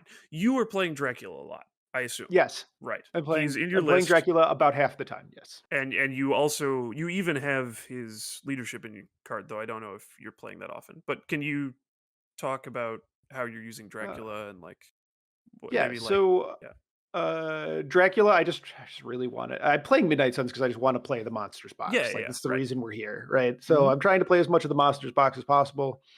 Dracula is a very not Vince style model in that he is a problem, and my play style is I often like to bring solutions rather than be a gigantic problem. Mm-hmm. I'm always trying to like Right. slot a million answers into my list rather than just being like, "Hey, can you kill Thor?" No, I win, right? Like, or Hulk or whatever. And this list is kind of the opposite of that. It's playing some problem models, and Dracula does that. Like, there are a huge laundry list of models in the game, usually at the 3-threat band, although some at 4. Yeah. That like just can't interact with the dude. Or they just like can't make profitable attacks into him, and if they try, they are dead. Mm-hmm. And so we're doing that a lot. He's also a model that has really good output if he can plant his feet. Bump helps him plant his feet. Totally.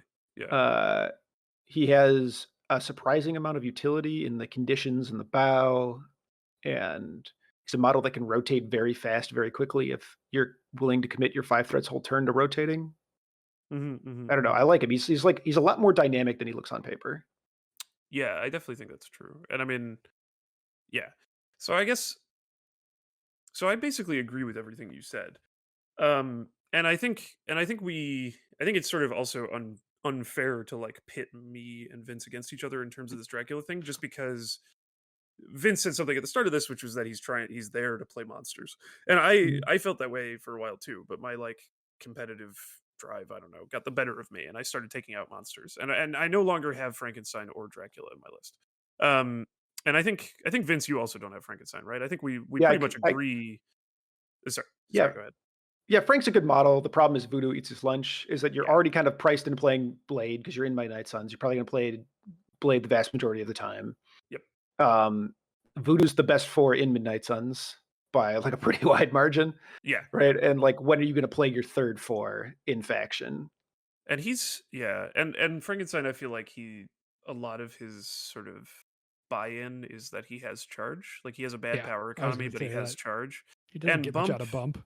bump is cheaper and shorter than charge, and sometimes you bump instead of charging, but it doesn't really feel like a huge add to him in the way that it does Mhm. for most other models that you're playing. Like I mean, you Well, know, especially because he's gated by the gainer, right? That yeah, like he can't free roll his way into extra power and then use that at a discount to yeah. bump more often, right? Yeah. It's like he probably has to save for charge regardless, kind of And thing. also, So it means he almost never can both charge and bump, which I would yeah, love for him to be able to do, to like charge forward and then bump back. If he's doing that, he's almost always sacrificing something like the throw, or just literally can't afford it. So I think that's pretty rough. And he actually shares a problem that I've had with Dracula. So my list, which I will post in the chat and also read out really quick. So I relatively recently um I I dropped Bast, Black Panther 3, and Dracula, and I think it was Gwenom before this. And I added Thor 2, Iron Fist, Go. and Red Skull 2. oh no, oh, I hate that. And I called it Bat Dog also, which is my favorite part, because now it has Red Skull 2 and Lockjaw in there. What is red? Okay, we'll get to Yeah, it. so right. So okay, I'm glad I'm getting some You're right, bafflement from. playstyles are fake, Alex. They're definitely fake. There's definitely nothing Alex about this list. There's nothing Alex about this list. And so, just for those keeping track at home who can't look at this picture, my 10 characters are Blade, Immortal Hulk, Werewolf by Night, Doctor Voodoo, The Living Mummy, Iron Fist, Namor with Time Gem, which Vince also has. That's a thing that we're both sharing right now. Thor 2, Hero of Midgard. Red Skull, Master of Hydra. So that's Red Skull 2, which is the guy with the grunt who's 5 threat, and Lockjaw. Um, and then I have the tactics cards are not really remarkable, other than that Cosmic Obliteration is in there. And I still have Warpath in there, but I think I can probably get rid of it now that Dracula's gone. I just haven't come up with a replacement yet, because tactics cards in Midnight Suns are really, really, really tight. Your base, you have 4 almost always locked. Like it's almost always Brace, Sack, Siege, and Bats, and then you have 1 slot. Almost always. But so okay. So the main thing is Dracula. Why is Red Skull here? Red Skull 2 here and Dracula is not here. So I think I feel the best about lists when I can describe every character's job. I think everybody has to have a job.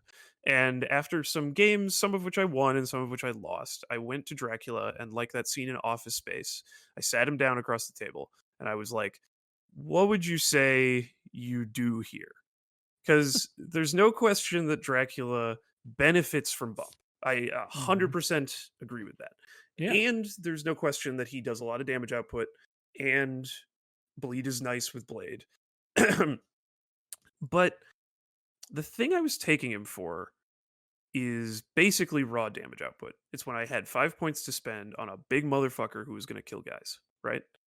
Mhm. And he and Frank share something that I have come to really hate, which is that they are a medium base model with a range 2 main attack that they want to do. Actually, in Frank, he only has range 2, but Dracula has the spender, which is 3. But and that means that his bump double tap range is just barely not range 3. and this has started to drive me fucking insane. I hate this shit. I don't think that it makes sense to play a model that is more than range 2 but less than range 3, because there are no attacks like that in the game, right? No attack is almost range 3. So I if a think you're model is range 3 from Dracula, he cannot double tap them. He yes, just he can. cannot. What? He I needs 2 mean, power and then he can. Well, he needs 2 power, and then he uses his pull, and then he can. And then if they can do anything between those attacks, then he can't double tap them. And I the thing on paper that I think is the biggest benefit about Dracula is actually that bow, the eternal gaze thing, the thing that like moves people around. But I've found that in almost every game he's using that just to ensure he can double tap people. Like he's not using it to like double tap someone else and then fuck up somebody else's position, right? Uh, and so, because he doesn't get to double tap other people unless he uses it. And like the best way he uses it is when he uses it to get around bodyguard and stuff like that.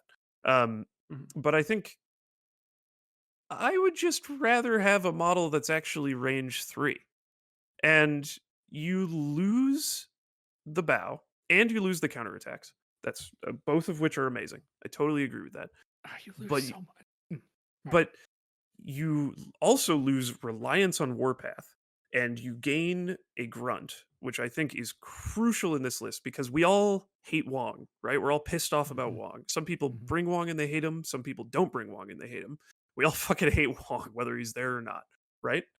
So what if instead of playing a 3 and Wong, you had 2 motherfuckers that activated at the same time, and one is like only barely easier to kill than Wong, and the other is a 5 threat model? Like the problem I had when I didn't have Wong and still had Dracula is that in 17 and 18, I either had to play 4 wide with 2 5 threats, like with Werewolf by Night and Red Skull, or I had to like stuff the list full of 3s or 4s, which meant I had to keep Dracula, or I had to have Gwenum, who I'm kind of mid on, all this stuff.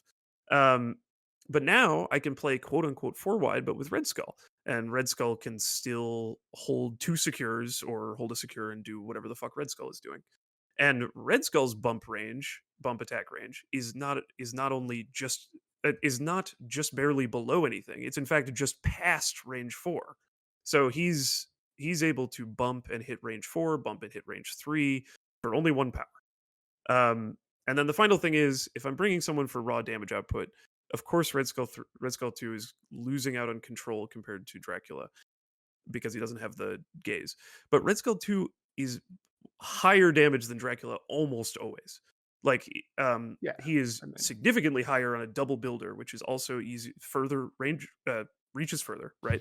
And he is actually the same output as Dracula if Dracula builders and then spenders if the opponent has brace. Like Dracula only gets above Red Skull's double builder if the opponent cannot brace the impact from his spender. So I so just don't. Alex, this is bordering on propaganda. Like, What? you're just kind of wrong about a bunch of stuff here. Tell me. So, like, yes, in activation, Red Skull unquestionably does more than Dracula. Yeah, right. But across a turn, like a round of the game, Dracula makes a single counterattack and suddenly is above Red Skull. Dracula has defensive mechanics that Red Skull does not. Red Skull dies like a little bitch, like Yes. constantly. Yeah, we And wanna talk about, Dracula like, does damage not do that. throughout a game. Yeah, Red Skull will do more damage in the first 2 turns, and then he's dead and gone, and Dracula will still be there making attacks. This is Right. crazy to me. Okay, He so you've always also said, has and you significant power problems that Dracula just does not share. Yes. okay. Well, I actually don't think his power problems are much different from Dracula's. They're a little bit worse. I They're agree, but so much worse. It's a So gainer. you're bumping and then cutting It's like every 5 turn. power a turn. You want to spend 5 power a turn, and he makes 3. I mean, he doesn't. I mean, to be clear, there are a lot of circumstances where he doesn't have to bump, and Dracula does. So, but There are But Okay, like, then he still wants to there- spend 4 power a turn, and he makes 3. Yeah, and then also Dracula, if he has 2 power, Wait. has the same reaches. wait, what are you talking about? He can cut for power. Yeah, He- and that's so what he he makes makes one for- 5. What are you talking about? With, Yeah, oh, Okay, sure. yeah, two so for the he, like, attacks, he 2 for the literally thing, can- and the he literally can do the full thing, but then he's losing Yeah, he like loses he's an losing HP. it Yes. every turn. I'm with you on that. on a Yeah. squishy model. But also, hang on Yeah. a second. There's this thing that you keep saying in your videos, Vince, and I agree with it, which is that there's a big group of models that cannot interact with Dracula without getting counterattacked, right? Mhm. Mhm. So, why are you playing against people who do that anyway? Like, if there's this big band of models that just should never interact with Dracula, why am I assuming that all my opponents are going to keep interacting with Dracula with those fucking models? Like, that's what I'm saying. Is that like, They don't yeah, always have a choice. Yeah, I mean, I think they like, I'm on a usually point. almost I'm always have a choice. Like, I mean, Web Warriors is a great example of a team where I think Red Skull 3 is, or Red Skull 2. God, I keep saying 3. I'm sure Red Skull 2 is like meaningfully better than Dracula in 2. And I'm not saying you are forced to play either so of those like models. That's of course not true. But Web Warriors is a faction that like Dracula is not very good into, like yeah, for right. sure. I don't Yes, think Like Red he's Skull's great into Web Warriors though. I think he's definitely better for I sure. think he's better. he's I don't think definitely you should be playing better, either but of like, them. why the hell aren't you just playing Namor in those matchups? Like, this is such a non-question that like you should just be playing the other tech piece you have in your list for this matchup. Okay, sure. So I think that's probably. I mean, I think that might be true. I don't think that's actually really possible with All doing right, like or a reasonable list at all threat levels. I think it is sometimes. I think you yeah, I should play mean, Namor sometimes for sure. But like sometimes you're forced to play a 5 that isn't Werewolf by Night, or two fives, one that is yeah. Werewolf by Night and one is either Dracula or Red Skull. But I mean, I just like I think that you guys are way overstating So the ease with which Dracula gets all of his attacks off. I think it's actually like it's pretty simple for most good teams to plan around it and to stop him from doing that. Or okay, he attacks a model that doesn't take that much damage from him, which is, How do you that probably stop him from just bowing the thing he wants to hit and hitting it twice? well, I mean, I mean, there's like anything that interrupts those two attacks. Like yeah, he'll get one attack, no question. I agree with that. But like I mean, so I think anything that Shang-Chi can do, any type of sack or heroes for hire, Well, you any have Bow that can get around a lot of the Sack and Heroes for Hire. I mean, Heroes a little bit harder, but Sack you can get around. yeah, that's Okay. true. So we have So Shang-Chi. okay. So I don't know. Other like models with counterattacks as well. There's also But like counterattacking Dracula is scary because he gets the counter. Like you're just giving him 3 yeah, attacks. you do not counterattack Dracula like I mean, ever. okay. Well, sure, fine. But like Zemo and Yeah. Thor and stuff like that. Like Well, they don't. Zemo is- Zemo makes 1 a to big 2 difference. damage from Zemo just gives Dracula power. He No, doesn't. no. Sorry, the fact that Zemo can like re-roll his defensive dice is what I'm talking about. Not that he'll counterattack and Okay. kill Dracula. So I think we're getting lost in the weeds here a little bit. I want to get back to like let's talk about like what is this character's job, which I actually think Yeah. is probably your biggest legitimate criticism of Dracula. Yeah. Like I have major, let's say, quibbles with almost every other point you've presented here. Yeah, Right? to be clear, I agree with the Dracula problems. I agree with. Red Skull 2 is not the answer, but we'll come back to that. I mean, Red Skull, I think if you want a very specifically different thing from Dracula, I don't actually hate the Red Skull plan. Like, if you want early damage to get early tempo in the game, like Alex Mhm. Bots loves to do, Red Skull's going to do that way more often than Dracula's going to do it. Like, I But agree you're gonna with lose that more part. games. Oh, whatever. Yeah, Anyways. I mean, 6-1 after another. He's undefeated. But anyway. Yeah, I'm sure you're just outplaying those people. But like, um, the thing that Dracula is like more like Namor in that he's kind of wearing a lot of different hats in a game. Hmm. Like his role is like brawler. He's like wants to hold an extract and a point and go, I effing dare you to come over here. Because I will end you. I will be hard to personally deal with. And like the issue with Dracula in my eyes are the models that are built to crack things like that. Like Malekith, like Thor, like Thanos, right? Are very good at just killing the shit out of Dracula. And then like that is not what Dracula wants to fight at all. The pieces that are like built to fight him. Mm-hmm. But he's really good at all the stuff that like can kind of do that job, but isn't explicitly their purpose. And a lot of like really meta models struggle to interact with him profitably. What meta models are you talking about? Because you just Like listed Zemo Thor is and like Thanos. so like I think Zemo is the perfect example. Zemo's in like every list right now. Zemo Yeah. cannot interact. Like Zemo has to like spender him and leave. I mean, I don't I don't really think that's true either. Like I mean he will get hurt. I agree with that. But like the I don't know. As long as Zemo can afford his defensive dice thing, then he is like pretty safe. Unless he's already like on 1 or 2 HP. I mean, I agree definitely that like Dracula is very threatening for any model that's on 1 or 2 HP that tries to hit him. I totally agree with So that. But it's like like it's like complicated because it depends a lot on what Dracula's current power is. Because if mhm, Dracula can spender Zemo, like yeah, Zemo can be in a lot of trouble regardless of whether he's bleeding or not. that's true. And then his defensive mechanic doesn't work. Um, because a mystic attack, not a physical attack. Um, That's well, I mean, that's true, but I mean, he's it's still also not. like It's not. He's pretty unlikely to actually kill. He's like a 31% chance to kill Zemo with a spender counterattack if Zemo can't brace. He's a 16% chance or 17% chance yeah, if he can assuming brace. Zemo's full health, Yeah, assuming Zemo's full health. Yeah, and then you almost certainly like take Zemo's other action unless Zemo started in 2 of Dracula.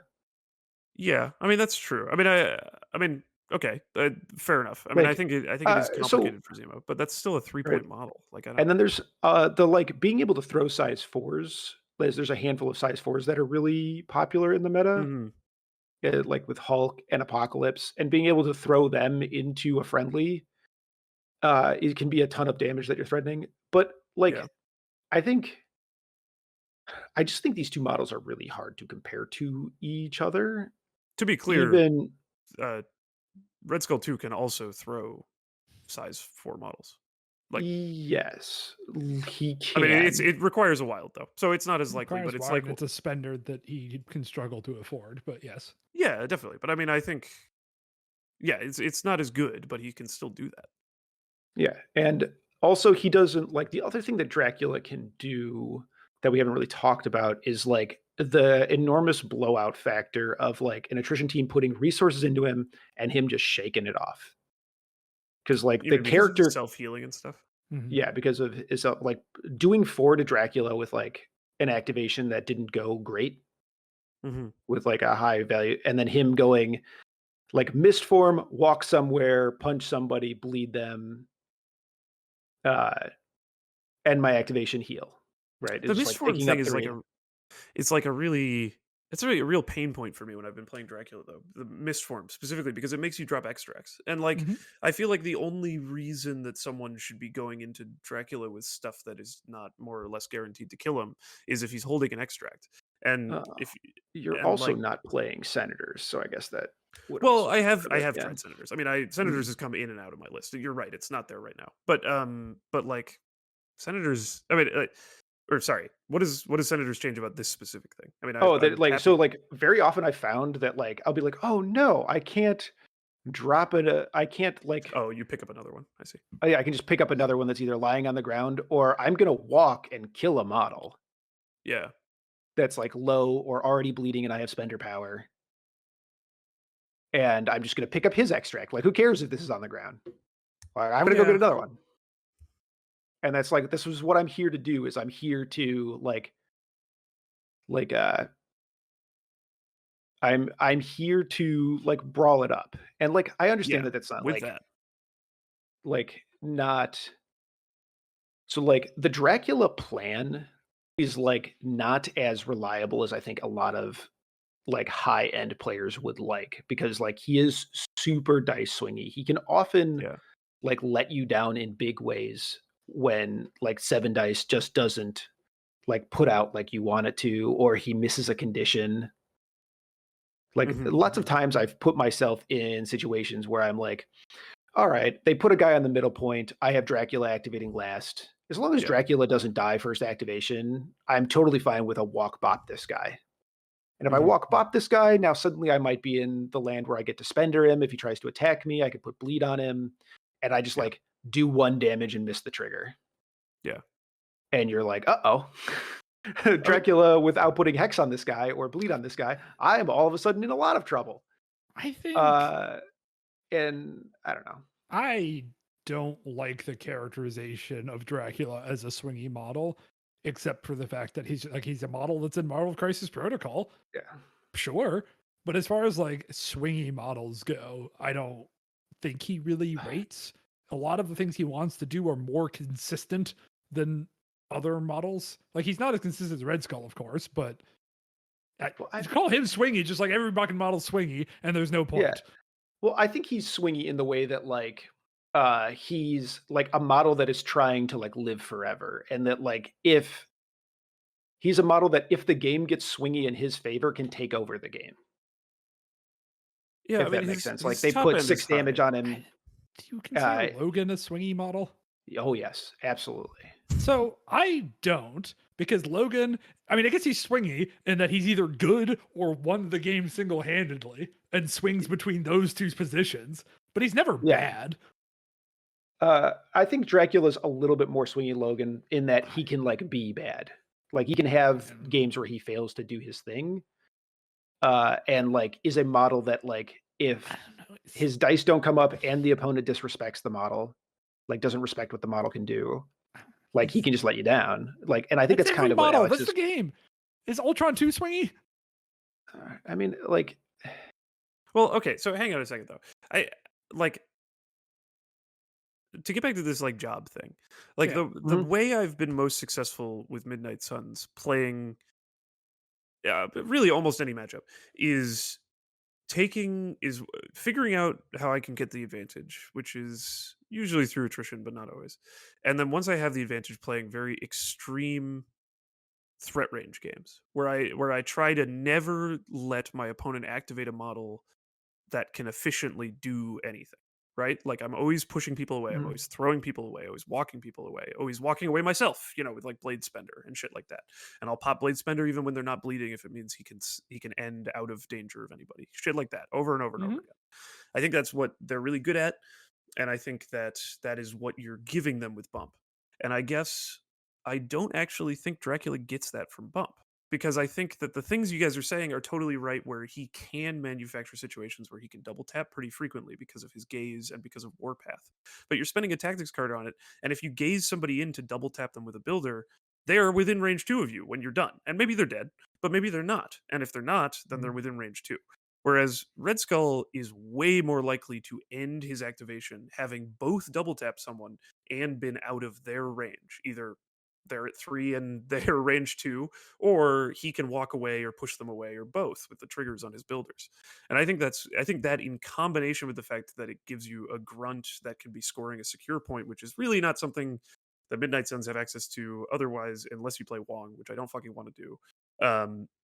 That is like Red Skull fits into the specific Midnight Suns game plan, I think, actually better than Dracula, even though Dracula himself, in the opposite direction, loves having Bump.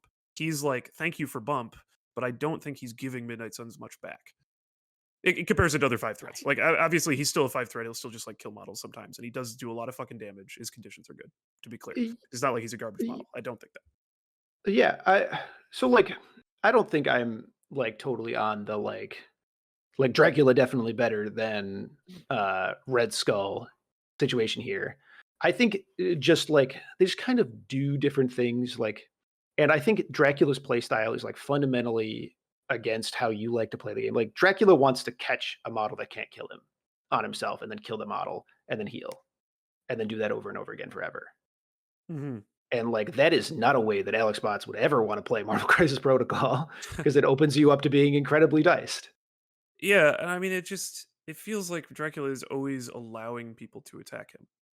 He's always like for sure, but it's fine. And I prefer the term daring. It is fine, but it's not fine. He's a 4/3/4 with 7 HP, and his only like, I mean, not his only, his most consistent ability to save himself from that is just counterattacking when they're within 2. And sometimes you get the 3, of course. Sometimes you get 6 power, and you can pay for the spender. But like, I don't know if I could play this game where these other motherfuckers get to roll dice, man. So why are we letting them roll dice? Like, that if your plan is the yo-yo plan, then Dracula's not as good at it, for sure. I think you were overstating the problem. You're like, oh, Dracula sometimes pulls a model in, hits it twice, and doesn't kill it. And then there's a model within 2 of him. who fucking cares? They're gonna hit you once, you hit them back and kill them, things are fine, right? Like, yes, it's not the perfect yo-yo. Yes, it opens you up to them rolling 4 crits that all confirm, and then Mhm. Dracula dies. Most of the time, he won't, though, right? Like, I don't think there's that big of a difference between Dracula effectively yo-yoing out or Dracula leaving a model on 1 standing right next to him. It's fine. I guess I just don't. I guess what I'm saying is that like I didn't before I had this feeling about Dracula disappointing me a little bit. I didn't Mhm. actually know what the Midnight Suns game plan was. Like I Okay. don't. Mhm. Okay. I Mid range. knew that. What'd you say? Sorry. It's mid range. It's mid range. It's mid range. And then I had this epiphany that it's mid range. Looks inside. It's mid range. And you know, like I knew some good things that they could do. I Yeah. knew Voodoo is good. I knew Siege of Darkness is good. These are like good effects that are on the table when you're playing Midnight Suns. But I didn't actually know in a given game state what my plan was. For sure. And I think now I think I do know what Midnight Suns game plan is, and I Mhm. don't think Dracula works there anymore. Like I I don't. agree that Dracula doesn't work with the game plan you're going for. Yes. But I think that's just the best game plan. I mean, I'm not saying I'm playing it the best possible way necessarily, but I do. I'm struggling to picture a way that Midnight Suns more consistently wins more games right now than playing like that. That's what I'm saying. Is that like I think So you can win tournaments as both Vince and I did with Dracula. There's no question about that. But I think that is not actually playing Midnight Suns the way the cards tell you to play. That's what I'm saying. Um, so like, I don't know. I guess like one of the things that I like about Dracula, and kind of Midnight Suns by extension, is like their ability to threat the midline. Is that they have Yeah, safe grabs totally. and they threat to kill you if you stand on the midline. Yeah, 100% Like, agree. Those are like two of their biggest things. Totally. right? And Dracula plays into that. He also threatens that if you like put a character across from him early, he also threatens to kidnap the model. If dice just go a little bit in his favor, he has to do 2 damage with a 7-die attack, and then Yeah. he kidnaps that model and sends it back into the rest of the team. Right. Which while also contesting the point. Yeah. Um, Yeah. Or sorry, keep going. which is a thing that like Red Skull can do sometimes, but also like doesn't really want to stand on the midline, kind of regardless of what number activation it is. Like unless it's like dead last or like close to dead last or like pseudo dead last, where like I'm on the far right flank and your last model's on the far left flank.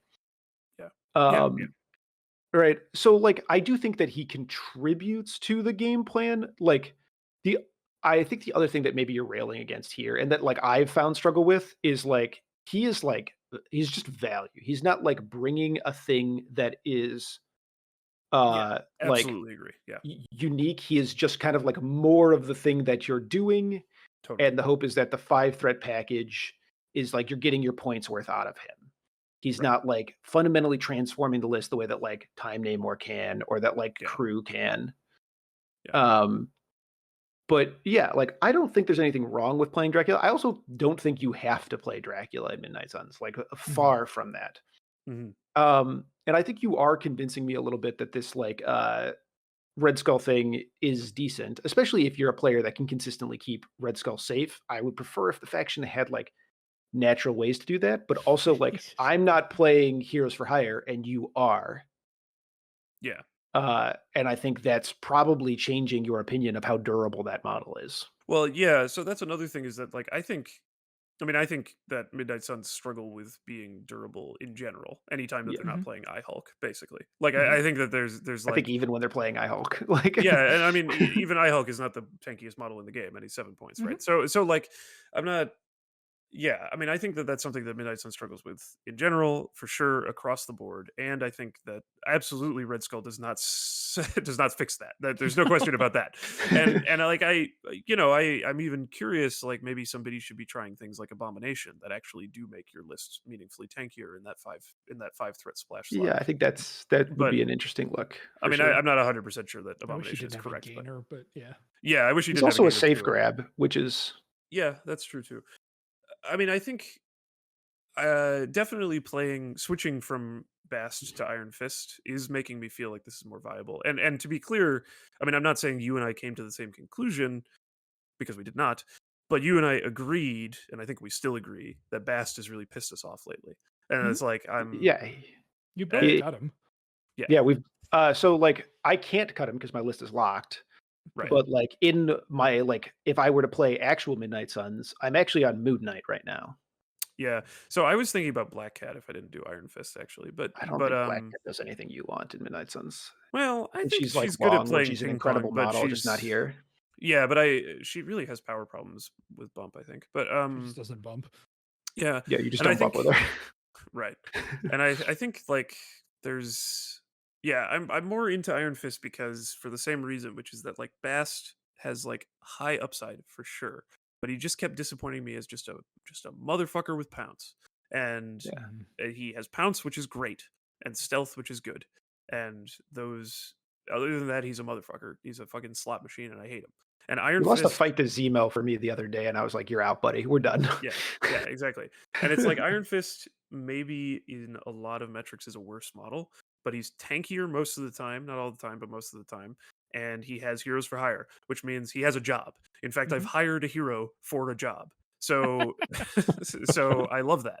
And if I'm playing, and I'm also playing more Immortal Hulk now than I was before, and I think that also raises Iron Fist stocks. Definitely. So I think that's the direction I'm headed.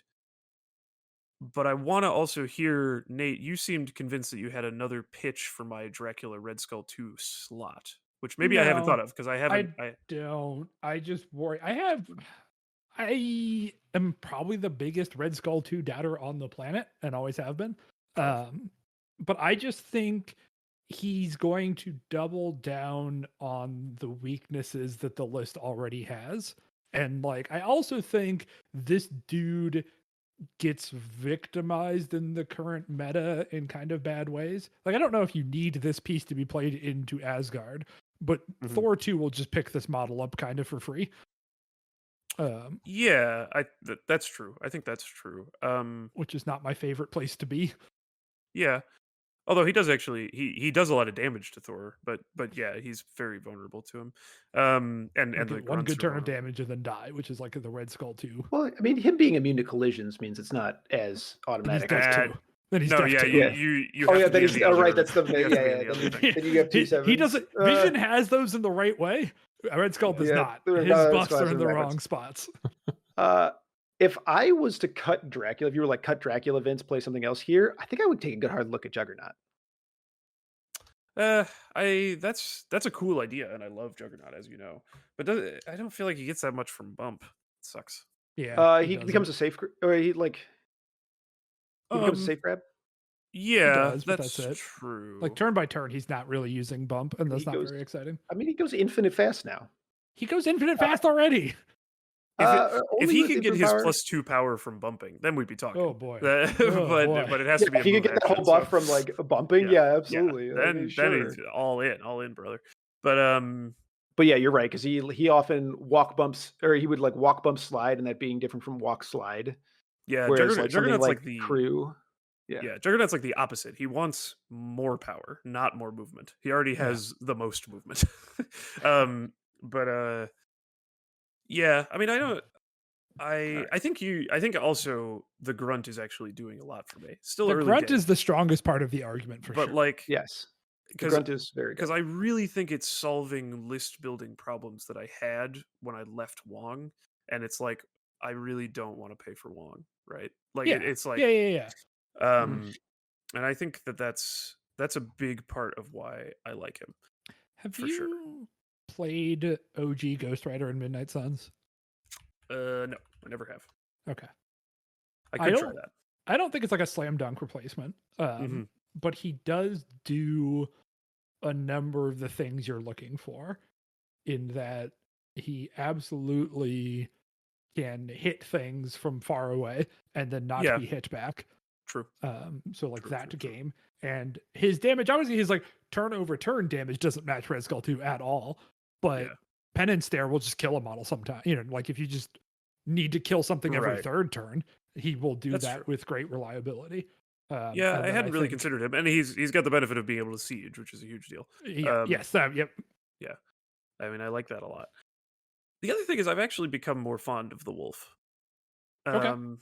But I've been ending up playing Werewolf by Night more often, and I think that's because of this same thing. Is that once I had it in my head of how I want to play this faction, he is really good at attacking once, maybe getting some power, and then howling at a guy and then walking away, or maybe getting some power and pouncing and then walking away, or something Yeah. like that. And I I mean, part of my issue with the werewolf is that Drac eats his lunch. And like if you're not on Drac, if you have a model that diverges, your other 5 diverges from Drac heavily, I can see how the wolf will become more yeah, and like appetizing. well, I guess I like the wolf, or I'm more okay playing Red Skull over somebody like Dracula because I'm playing the wolf more. And I know Okay. Nate is going to yell at me for this because he always says that defense dice are fake, but it was really driving me fucking nuts that like all of my default lists, the entire list had a weakness to energy. It's cool. I'm totally fine with like 1 or 2 models having it, and the fact that Blade is like really tanky in Mystic and Physical, and then not tanky at all in energy is fine with me. Not a Okay. design problem. But Okay. if you put Mummy, Blade, Dracula, and I don't know, so somebody else, you fucking put Bast down or whatever. There is Bast, who is equally squishy for everything, and then the rest of your team is like, please do not energy me, Mr. Thor. And and I really like that Werewolf by Night is 4/4/2 because it just lets you diversify your damage profile a little bit. But also, Ghost Rider is compelling because I also wanted energy attacks, and they don't really have any, and that's why I have Thor 2. uh, and so Thor 2, I don't want to give up the game, but also it's always been my policy that if I'm going to be on a podcast, I'm going to give up the game. Thor 2 is because I think that like fucking half of the field at LVO is going to be Midnight Suns, and I will be killing them with Thor 2. And I don't know I don't know if I'm gonna play him anywhere other than the mirror. I do have some stuff that I want to practice with, some ideas for where I might play him other than that. But like, watch out. Any of you guys take me on meteors, get ready for Blade I Hulk Thor 2. But at So 17. Alex, I know you've never gone to LVO, but we've talked Mhm. about what your list would be if you went to LVO, and Yeah. I don't think if you take Thor 2 to this LVO that you have ever built an LVO list that didn't have what is universally considered the most broken model in the game in the list. Well, yeah, I I'm mean, trying yeah, to win. why wouldn't you bring the best model? I'm trying to What are win. the rest of us doing? Yeah. When you were where's your like, Thors 2? I'm gonna give up the game here, but Well, so I'm playing Thor okay. 2 for this wild reason of he's fucking broken, so I want to play him. Listen, this is Yeah. just chapter 2 of the Alex Bots list building advice handbook. Step Yeah. 1, Yeah, where's play Hulk? Why Hulk. isn't this Hulk? Step 2, play the best model. Legitimately, if I Hulk wasn't also named Bruce Banner, that Yeah. would be Hulk. Like that, I So would if be you That could play meme playing. Hulk, team was Hulk, really funny. I would be playing Blade Hulk.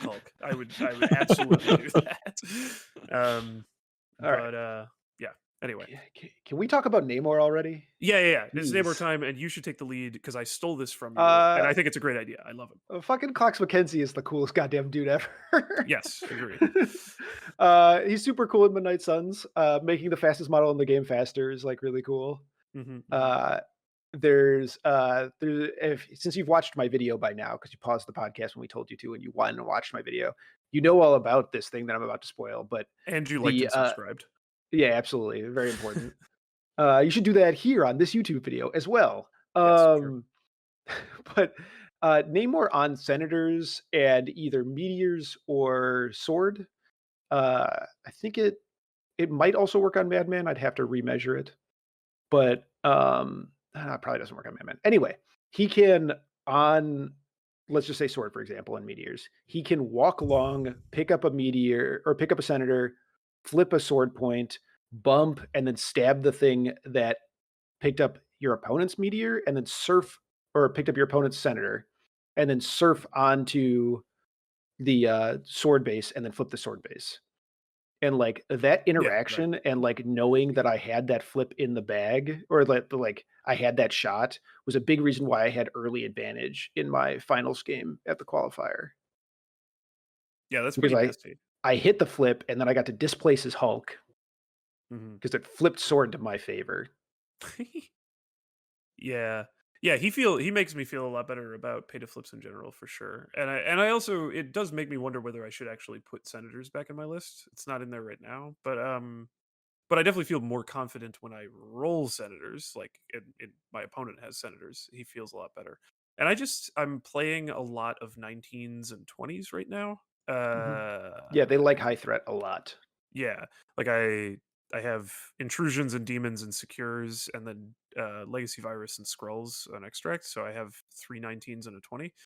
Um, and Namor is super easy to fit into a Midnight Suns list if you're at 19 and 20. So I've been really into him. And you could just put him down and he could just be a safe grab. It's not the most exciting turn one, and you feel like you're kind of paying a lot for a safe grab.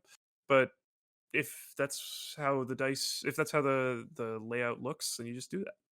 The other thing I really like about him, and this is really prevalent on there's like a bunch of TTS maps, but also I could see a world where like TOs do this, where like the safe grab is blocked on one side. It's not blocked for Time Namor. Time Namor can Yeah. bump and then walk well past the objective and pick it up and come back long. Like, yeah, like this guy does not have the problem that like other medium-based long movers have, because he can just be like, yeah, I just bump. And then because you're Time Namor, you still got charge next turn. Who cares? Yeah. And there's also like, God, man, uh,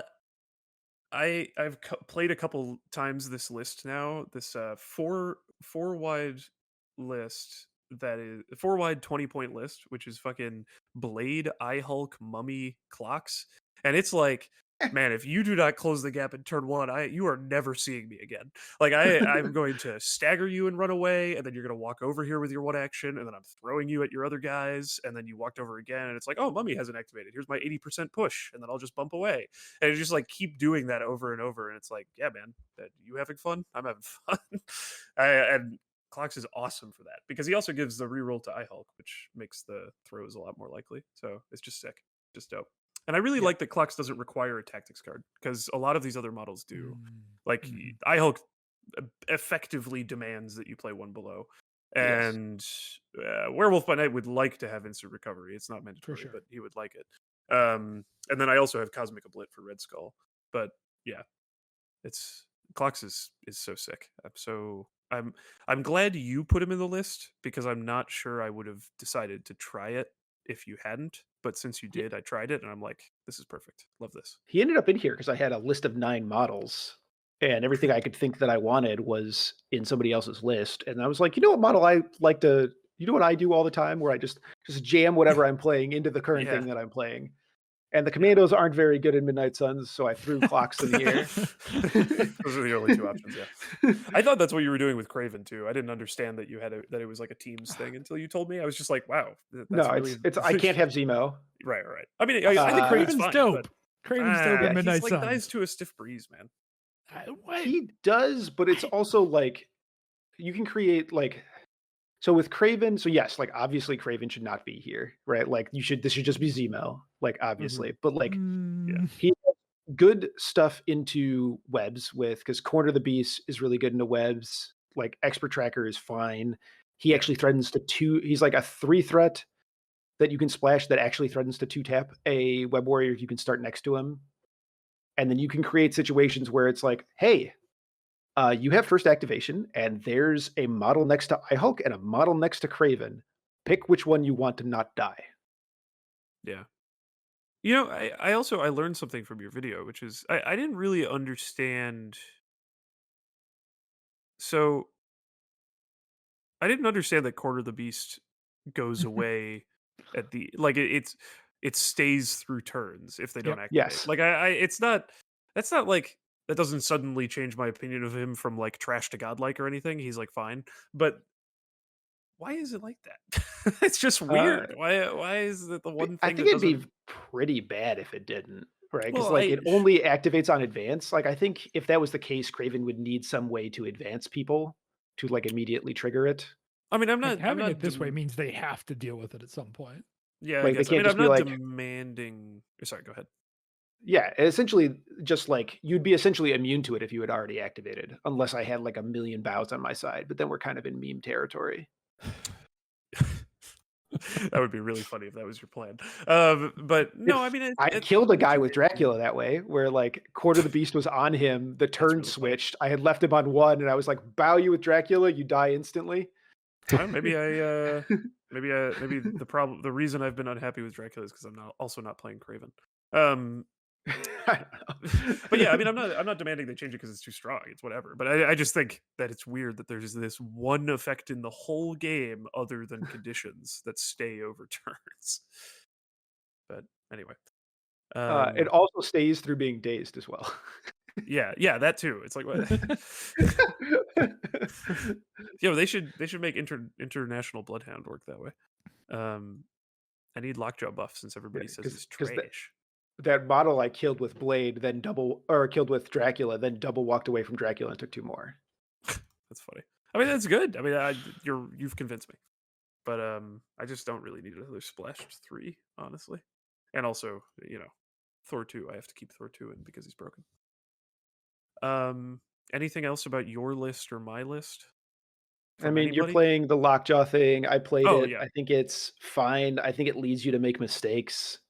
hell yeah. Um, like I think there are things where you will like I had a lockjaw on 1 bleeding Uh-huh. where I played Siege. I like trackered somebody and played Siege instead of just playing Siege and then activating a model that would have like really blown the turn up. Oh, sure, yeah. I mean, I do think he's a really hard model to play, and he's not even the best model in the game if you play him perfectly. But I really like for my threat math that my safe grab is 3 threat. Or I mean, I also Mhm. have Namor, but like that my safe grab is 3 threat. I think it's really nice, and I also think occasionally you could trick people because Schmidt has been talking about this in his like infinite videos about Marvel Crisis or about Midnight Suns, which everybody should also go watch because he's got a YouTube channel and they're very quiet. So you go there and you like to subscribe, and then you tell Schmidt to up the mixing on his sound. But uh I think like because it's so clear that Lockjaw is going to be a safe grab, sometimes you could be like, actually, I'm not a safe grab. Here's my whole team. Fuck you. Mhm. And I think that trick gets even good players sometimes because it's hard to plan for both. It's hard to like deploy optimally for both safe grab and here's I Hulk in the middle of the table. But so I've liked him for that. But I think you're trying Wrecking Crew now, right? Yeah, I'm playing Wrecking Crew. Yeah. I mean that Um, seems cool too. Wrecking Crew is a fucking cool model. uh, yeah, so they've had a bunch of games where they've just been like, they're fine. They're a 4th threat safe grab. Yeah. They've held an extract all game and scored me some points. And then they've had like 2 games where they're just like, hang on, boys. We're just gonna carry the game. Yeah. Uh, they're pretty so like they're a safe grab, but they're also pretty funny in Midnight Suns. Like I've done things where I'm like, I know my opponent doesn't have a safe grab, and I line them up across from a point, and I'm like, I'm gonna safe grab the only middle extract with them, unless you put somebody in the middle. Mhm. And then they can bump and double tap the middle and then slide onto it if you put somebody there. Yeah. That's nice. And their slide doesn't auto point. Right. Yeah. Yeah, they're So small juggernaut. Those 4 men together equal yeah. 4/5 of a juggernaut.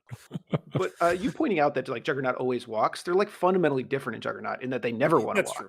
walk. And also their power economy works differently because they don't have to do anything, but they just get 2 power. Like they Yes. never get 3 power, but they don't have to do anything to get the 3.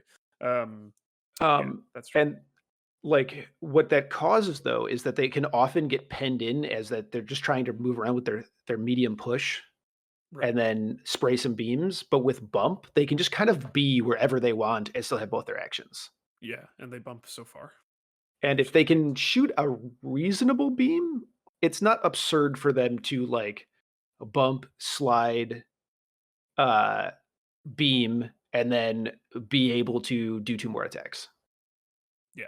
Like Right, it's right. not absurd for them to get them boys like every turn of the game. Like I usually try to shoot the beam twice and then get them lads one of the other attacks. You're not going for the whole rack of ribs, the 3 in a row of the No, freedom but you ribs? do end up walking down it by accident sometimes where you're like, "Oh, hey, I'll do 2 beams and then I'll get them lads the 5 die attack. Yeah. Oh, look, that guy got stunned." and be like, I'll do 2 beams, and I'll 6 die attack that guy. Oh, look, stagger. Yeah. Next activation, I'll do 2 beams. Oh, I activated before that guy? Let's throw him around a little bit. The beam is so crazy if they're staggered. What a great. It What also a great. picking up cover is really helpful. Yeah, that makes sense. I didn't really think about that interaction until I saw it in game. That like he was just sort of running around removing cover from some of my models. Like, hey, wait a minute, can't do that. It really helps when you're rolling 4 dice attacks. Yeah. I do think they're a really cool safe grab. I think I would be doing Wrecking Crew if I wasn't kind of locked into Lockjaw, but I sort of think I got to stop thinking about that and just choose one. So I think I'm just going to go with Mhm. Lockjaw for LVO so that I can make sure that the rest of my list fits with that. Also, I do think this is not going to convince anyone one way or the other, but a nice tiny thing about Red Skull 2 is that the grunts both can help Lockjaw be a good boy, like can give him his bonus power, and also give the mummy a soul, which is kind of funny. And they could even explode themselves for a clutch soul, though I don't really know if that's ever going to happen, but it could. But anyway, okay. Well, I think we've talked about everything in Marvel Crisis Protocol that Vince or I want to talk about. Who knows what those guys want to talk about? All right. Well, I've got really bad news for Pat. Because unfortunately, there's a surprise second round of back Holy of the shit. box that also has another 8. You What? thought you thought you could live your life, Pat, but no. No. I didn't know about that either. Another 8? Damn, I Another should have cut one of 8. these topics. Sorry, Pat. Holy shit. All right. Okay, I'm ready to score. How many points for do I a- have? Is it unified You- scoring? Oh yeah, is it Yes, unified or is it yes. okay? So he's got 18 so far out of a Okay. possible 24. Is the scoring system the same for the next 8? Yes. Okay, so you're Absolutely. All right. You max out at Here, 48 I'll do the points. first 4, Vince, and then you can do the last No. 4. Let me do the first 4. Okay, fine. And then if I run up against time limitations, I can just bail. All right. Last one we did was what, Alex? What was the last model box we did? So I don't start in the wrong spot. Well, it was the 8th one. It was fucking. It was Red Skull 2, right? It was Okay, Red that's Skull what I 2, thought yeah, it yeah. was. Yeah. Yes. Okay. All right. All right, here we go. Tremble before the might of blank. Blank is and blank by birth, but and blank at heart. Found worthy to wield its might and thus empowered by the magical blank, she strikes forth as blank. Blank is a master of blank who has few equals on the battlefield, whether battling blank in blank or helping defend the blank from its many enemies. Blank wields the blank in service of blank and blank alike. I feel like I had a stroke listening to the second sentence in that. Yeah, paragraph. it's not a good one. Who does this make sense for? Not me, that's for sure. Is this maybe like a Scarlet Witch? There weren't enough mutant words. She-Hulk doesn't seem like she has a named weapon. Yeah, Scarlet Witch. I don't know. I got 7 more of these. It is not Scarlet Witch. It's not All Scarlet right. Witch. Okay. Second paragraph. Paragraph 2. Blank has been both friend and foe to the other heroes of Blank. One thing is always held true, though. He is sure to look out for what he thinks is best for himself. End of paragraph 2. Yeah. So it's some criminal-ish man. It's too late at night, man. I don't know. Listeners, it's 8:30. Which means we're 30 minutes past Pat's bedtime. Yeah, exactly. I don't know. Nothing's even striking. That is a badass woman and a dude that's out for himself. Mr. Bots, what do we got? Yeah, I thought with the first paragraph, I thought I knew who it was, but now I don't. So we're doing Valorant trivia. Sorry. Oh boy. All right. I'm going to give you 3 player names, and you have to tell me what teams they joined for 2025. It's a new team for each of them. Okay. Yeah. First one, Aspas. MIBR. Correct. Second one, Stacks. T1. Correct. Third one, Durke. Vitality? Holy shit, he gets a point. That could have so easily been 3 Valorant questions. Well, All right, cool. It was too This easy. was the Asgard box, Pat. What? Oh, it was the Asgard box. Who's the guy who's out for himself? Loki. Oh, Loki, duh. So wait, what? You're gonna have to tell me how two So, okay, paragraphs I aligned. thought it was the people. Asgard box, and then I got It's confused. one paragraph that he split in two to make it fit the game better. I see. It's Yeah, all there's like a one four, sentence. another one I was was 4 sentences about 4 considering- people. I had the thought this one sounds sort of like Lady Thor. It was. Yeah, but okay. Got by the game. Oh, this is another gigantic. Oh no, wait, it's not. Never mind. It has a second paragraph. It does have a second paragraph. Okay, here we go. Box 2. Blank is one of the world's first blank, and a being of immense power that hails from ancient blank. He has managed to extend his life across thousands of years by utilizing futuristic technology that allows him to enter long periods of a regenerative process, awakening each time more powerful than the last. Abandoned as an infant due to his appearance, he was saved from an untimely end by a band of blank that raised him with the belief that the strong are those who deserve to survive, the core philosophy that drives him down the path he now follows as he awakens throughout history to impose his will. During this time, he becomes known by a new name, Blank. Now he has awoken once again and begun gathering his blank in order to teach humanity and all those who oppose him the true meaning of strength. Dr. Manhattan. Got it. Moving That's a on. great question. I think this is Apocalypse, right? Yes, this is Apocalypse. Okay. Nice work. Let's go. No single 3 part of points. that told me anything, but it was 5s. How many points has he got, Alex? Bartholomew Box. Am I doing total or just for the second Total, half? Sorry. total. 22. Total. All right, let's go. Highest scoring back of the box. Next one. Definitely. Blank's modern origin is considered to start with the blank. Able to heal from nearly any wound, he was the perfect specimen to undergo the experimental process of fusing the metal known as blank to his blank. The program did manage to create the nigh indestructible soldier it was aiming for, but they came to regret making the savage, uncontrollable weapon known as blank. All right, Pat. Which Marvel Weapon Crisis X the Man. Okay, yeah. It's the Correct. first MCP model confirmed with penis enlargement surgery. That brings you up to 25 points. Okay. All right. Last one for me, and then I get to hand it off to Nate. Does Yes. Nate know what the theme is? Yes. I know less what the theme is with each passing sentence. The theme now, It'll I be think, obvious is the once we rest get of done. the models. Oh, All right. are we killing it forever? Wow. I don't know. Blank was born into a family of wealth and privilege, but was driven to a life of secrecy instead when he began sprouting blank from his shoulders. He went on to become a founding member of the Blank and has battled many an evil with the use of his blank gifts. Okay, I was so ready and then got so unready as soon as the next sentence came. What do you Yeah, think of that? I was thinking. I have the two models who I don't know the difference between, Angel and Archangel, on the mind. And I assume I don't think I've ever seen the model for either. That's not true. I've played against one of them, but I did not retain whether it has wings. But it sounds like they should, and you might sprout those. So it's one of those two models. Did you care to make a guess as to which one it is?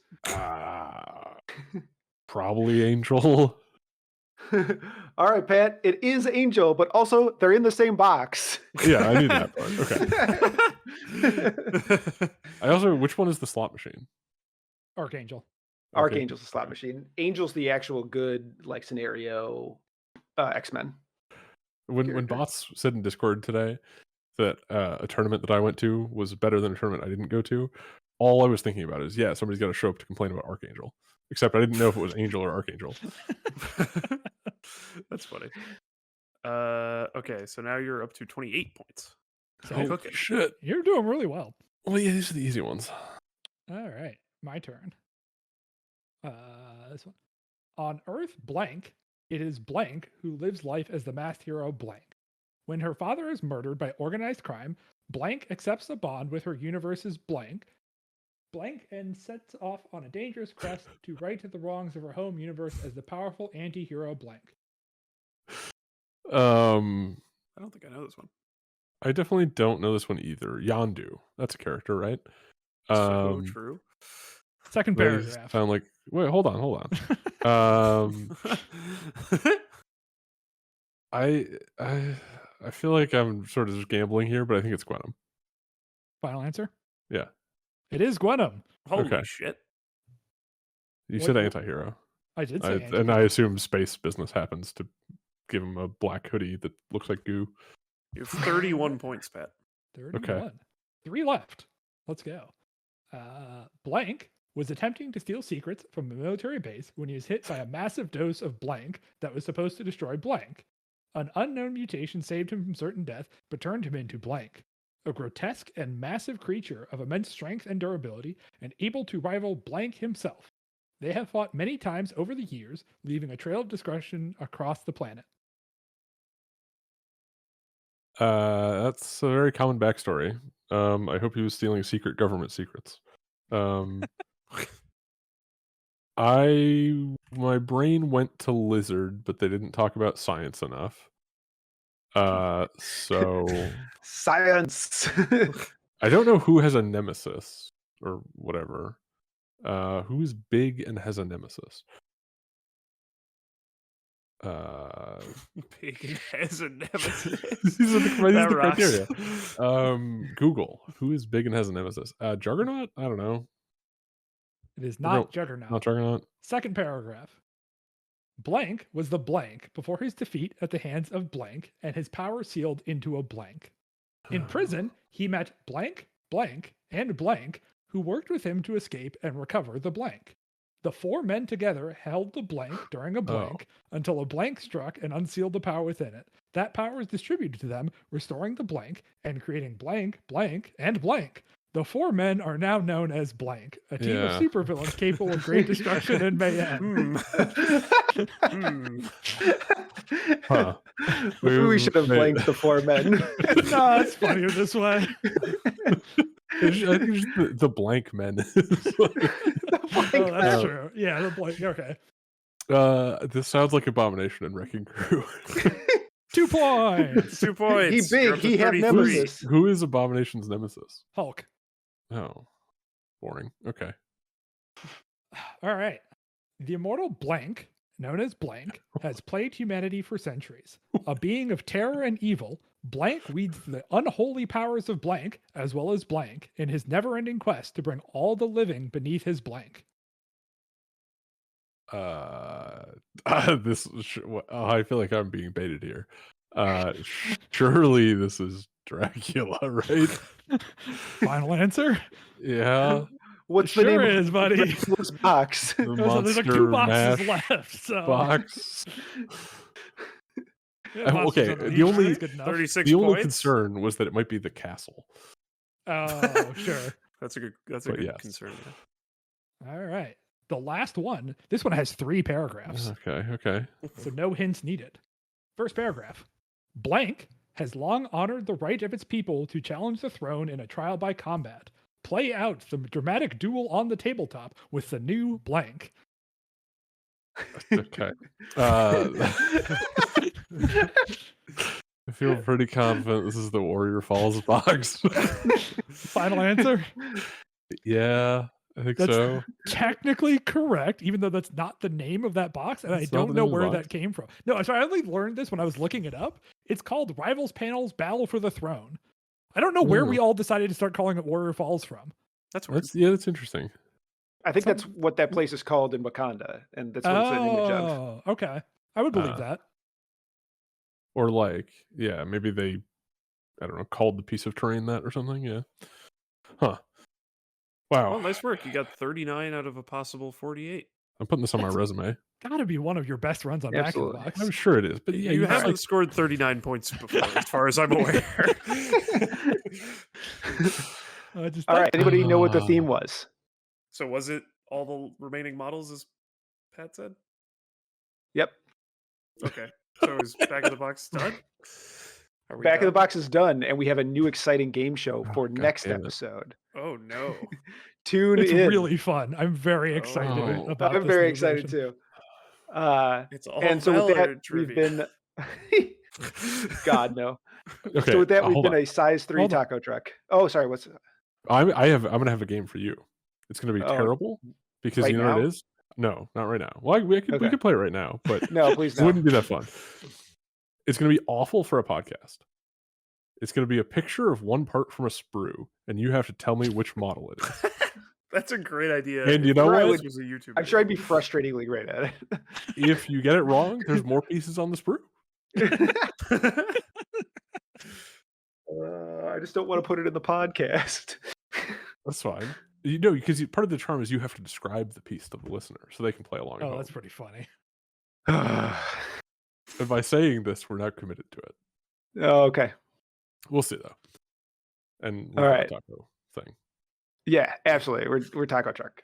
Bye bye, guys.